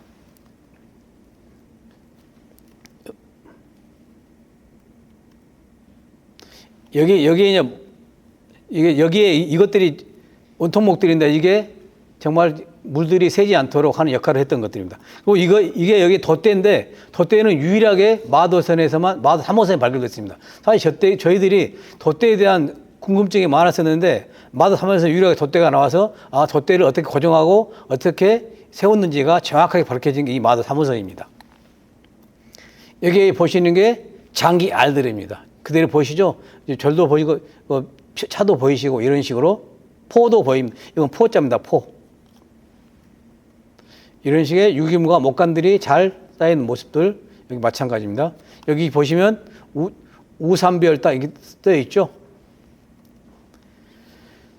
여기 이제 의미는 제가 설명드렸듯이 뭐 여러 가지 종류가 나왔고 여수가 지역이 밝혀졌고 이런 것들인데 이거는 가장 중요한 거는 강도 시기. 저희들이 강도 시기에 최후의 당시의 정치, 군사, 경제적 실상과 먹거리, 놀이문화 등을 밝힐 수 있는 사실 획기적인 자료가 했던 게 마도 3호선의 유물들이죠. 목관 자체가 쓰이는 의미가 당시에 그 강도 시기를 최초로 이 나머지 마도 1, 2호선은 개경으로 하는 배였지만 이거는 강도로 갔던 강화도와 관련된 유물이라는 의미가 가장 크고 당시에 정치, 경제, 군사까지도 한 번쯤은 연구가 쓴 자료였습니다. 다음은 이제 우리가 오늘의 이제 가장 끝자라고 가고 있는데요. 마도 4호선입니다. 마도 4호선은 이거도 2014년에 시민유자 탐사 중에 발견된 배인데 이게 이 배의 발견은 처음에는 백자 발굴로 해서 아마 백자선으로 했는데 발굴을 해보니까 가장 우리가 궁금해했던 저운선이 발견된 겁니다. 그래서 출수 유물들은 목관, 곡물, 분청사기, 토기, 선상용품 등 빛과 자기 등인데 주로 이제 여기는 곡물이 위주입니다. 그리고 출수된 분청사기는 마도 4호선의 시기 편년에 중요한 역할을 사실 했습니다. 목관은 선박의 이동 경로를 알려주는 중요한 단서를 제공했지만 분청 발과 접시가 총 150살쯤이 출수되었는데 분청사기 3점에 내섬이라는 글씨가 찍혀 있는데 이것은 내섬시라는 기관을 뜻하는 명문으로 기록에 살펴보면은 1417년 공남동 자규에 곡물의 수납처이자 사용처인 관사의 시효를 표기하도록 했답니다. 그렇기 때문에 이 시대 편년을 이 시기로 단정할 수가 있었던 거죠. 그래서 침몰 시점을 1417년 이후로 볼 수 있는 근거가 됐고 이것도 나머지 이 분청사기 도장을 이용해 만든 국화문이라든지 이런 방식들을 봤을 때 분청사기의 최전성기인 15세기 40년 나타나는 것들을 봤을 때도 가능성이 충분하다고 했고 그리고 이제 1421년도에 가게 되면 장인의 글씨도 써라겠답니다. 이런 분청사기에 대해. 근데 그런 글씨가 보이지 않기 때문에 이 시기보다는 빠른 시기로 추정이 돼서 1417년 전후로 해서 이 배가 아마도 마도에게서 침몰됐을 것이라고 생각이 됩니다. 여기 보시는 게 이제 그 분청사기인데요. 이렇게 내섬 글씨가 잘 보이고 있습니다. 그래서 이 분청사기를 기준으로 시대 편년을 잡아봤습니다. 그리고 이제 목관이 사실은 다양히 출수돼서 60여 년이 출수했는데 15세기 종이가 보급되지 않은 시기에 목관을 사용했다는 것은 이게는 강도나 평행성에서 나무가 종이보다는 훨씬 용이하기 때문에 조선시대에서 이런 목관들이 계속 사용되었을 것이다. 근데 이제 이 목관은 가장 중요한 그겁니다. 목관 대부분에 발신처인 나주의 광흥창을 떠난 나주 광흥창이 있습니다. 이게 발송처는 나주, 받는 곳은 광흥창. 이건데 이게 의미하는 것은 전라남 나주 영산창에서 거둬들인 세곡 또는 공납품을 한양에 있는 광흥창을 옮기는 것으로 해석되는 겁니다. 그래서 이걸 가지고 이 목관이 보여주는 것은 마도 1, 2, 3호선은 당시에 권력자나 권력기관 개인에게 보냈는데 마도 4호선 목관은 분청사기 이런 공납품하고 나주 광흥창이라는 세고만 운반했기 때문에 이건 확실하게 조선시대 조운선이라고 밝혀주는 가장 근거가 되었고 이후에 조선시대 조운선에 대한 연구에 획기적인 자료를 제공하였습니다. 출수 유물들은 이제 여기에 보시다시피 태안 고려 중심의 성과에서 조선시대의 유물이 발굴됨으로 해서 태안 해역이 고려 조성을 공히 대표하는 발굴 지역이라는 게 방증 이것도 할 수 있죠.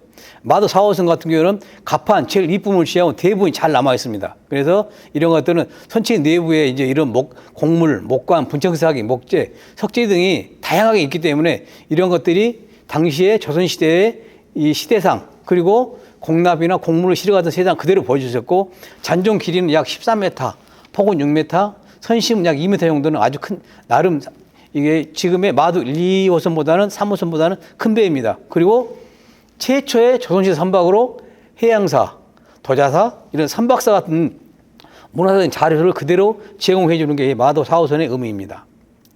여기 보시는 게 이제 마도 4호선인데 여기 보시면 이 일부러 이제 평면대를 보여드리는데 여기 이렇게 곡물들이 가량 실려 있었습니다. 여기 밑에 나무들은 곡물들이 물에 젖지 않도록 했던 모들이고 여기에 독이들에도 이런 각종 독이 여기 보시는 게 이 목간들인데 목간의 대부분은 나주 과흥창만 써 있고 일부분에 이 곡물을 나타내는 십두 이런 식의 글씨 백미 이런 글씨들만 쓰여 있었습니다. 여기 이제 조사 방법 같은 경우는 최초에 육심도 제토한 다음에 그 다음에 유물층을 확인하고 그 다음 마찬가지로 계획층을 제거하고 마지막 선체까지 드러내는 4번에 걸쳐서 단계 유물을 발굴해서 이 마도 4호선을 전체적으로 마쳤습니다. 여기 이제 이것도 선체들이고요. 여기 보시는 게 당시에 선체에 이런 원통목들이 많이 보인다는 것들입니다. 그리고 유물의 추수 상태입니다. 여기에 석에 나주 과흥창 목간이 그대로 같이 실려 있었습니다. 여기는 조선시대 가만히를 알 수 있는 벼섬입니다. 마도 4호선이 이렇게 다 노출을 완료했을 때 나타나는 모습입니다. 유물들은 이렇게 선상 유물들로 다양하게 자기형 목제품이 나왔다든지 사다리형 대나무가 나온다든지 이런 것들이 나왔었고요. 이런 식으로 분청발이라든지 벼섬 목관들이 나왔습니다. 이 평면도는 보이다시피 이런 식으로 제토를 단계별로 해나가는 모습입니다. 그리고 유물을 저희들이 건져 올릴 때 이런 식으로 스테인리스에 별을 이런 식으로 올려보기도 했습니다. 여기는 선체의 모습이고요. 여기 보시는 게 이제 제가 조금 전에 설명드렸던 선체 제일 아랫부분에 이런 식의 원통목을 저판에 깔았을 뿐만 아니고 외판까지 해서 당시에 이 화물을 너무나도 귀중하게 다룰 수밖에 없는 당시에 바닷물이 이 별을 적시게 되면 벼가 배려 보이기 때문에 아주 여기에 상당히 방점을 두고 이 선박을 운용했다는 것이 보여집니다. 그리고 이제 제가 조금 전에 조은성과 고려시대 화물선의 기준을 한번 설명드려보고자 합니다. 여기 보시면은 13세기에 나온 고려시대 목간입니다. 15세기에 나온 마도 4호선의 목간입니다. 여기 보시면 발송지, 죽산현, 수신자, 교의, 윤방준, 그리고 화물, 계적갈, 항아리, 그리고 수량, 사도 이런 식으로 발송지, 수신자, 화물, 종류, 수량 이런 것들이 마도 1호선 같은 잘 표기되어 있는데 마도 4호선은 발송지, 수신자 딱 2개로만 되어 있습니다. 나주에서 서울로, 한양으로 이런 것들을 봤을 때 이 구분은 조은성과 화물선의 구분이 명확하게 구분되어 있는 기준이 됐다고 해서 볼 수 있겠습니다. 그리고 이런 식으로 마도 4호선도 죽찰과 목간이 혼용됐었는데 사실 마도 4호선 목간들은 다 크기가 작습니다. 그랬을 때 이것들은 글씨가 많이 쓸 이유가 없었고 그리고 여기 보면 목간들이 이 형태들이 아주 조잡합니다. 이 마도 1, 2호선 같은 경우는 30cm 정도 되면 아주 크고 잘 만들어지는데 여기는 정말 쉽게 얘기하면 길가에 있는 나무를 그대로 이 가지를 썰어서 바로 글씨만 써버린 형식의 그리고 대나무 같은 것도 표면에다 쓰기도 해버리는 아주 간단하게 그냥 그 형식만 갖췄던 게 이 마도 4호선의 목간들이기 때문에 마도 1, 2, 3호선과 약간 차별점이 보인다고 하겠습니다. 여기 보시는 게 마도 4호선들의 다양한 형태들의 나주 광장에 써진 목간들입니다. 여기 보시면 이제 맥3도라든지 115도 이런 몇 개의 목간만 보일 뿐입니다.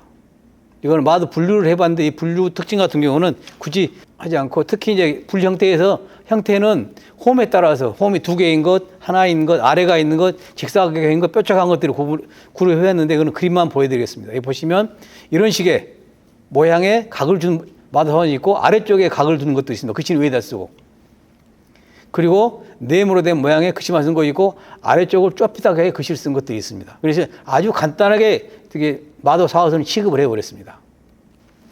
그리고 이제 이 마도 4호선 주요 내용인데요. 목간의 지명은 나주 과흥창이다. 이게 52점이라 됩니다. 그래서 공납품의 발송처, 이는 공납품 수시지역, 즉 전출 공물의 경우 토지가 있는 지역과 특산물을 수합하여 발송 지역이다. 그래서 출항지는 나주를 중심으로 인근 소지역 곡물과 특산물을 수합하여 보는 영산항 출항이 확실하다. 그리고 목간 수치 파악이 가능한 것은 50여 점이다. 그 수치 목간을 광항청을 따는 광항청이 적혀 있었다. 그래서 이거는 조선은 국가기관인 광항청으로 입고를 시켰다는 것이 명확한 거죠. 광항청이 그럼 어떤 기관이냐? 고려 청렬할 때 최초에 설치되었고 조선시대까지 존속한 관하라. 현재 서울 마포 창천동에 가시면 광항청이 여기 있습니다. 그렇기 때문에 이 역사적인 기록과 목간이 그대로 일치된 거예요. 지금까지 그 지명이 그대로 남아 있습니다. 그래서 이러한 의미가 마도 사헌은 조선시대 수중발에서 발굴된 최초의 조선시대 선박이자 조운선 그리고 조선시대 목간이 함께 출수된 획기적인 이 발굴이 마도 사호선이었습니다. 화물의 종류는 이제 150두랑 103두 이것만 표되고 나머지 이 곡물들에 대한 그런 목간들이 전혀 있어지는 않았습니다. 마도 사호선 연대는 조금 설명드렸듯이 그 내선 무시하고 당 시대 당원에서 이 1417년 전후로 아마도 했을 것이다.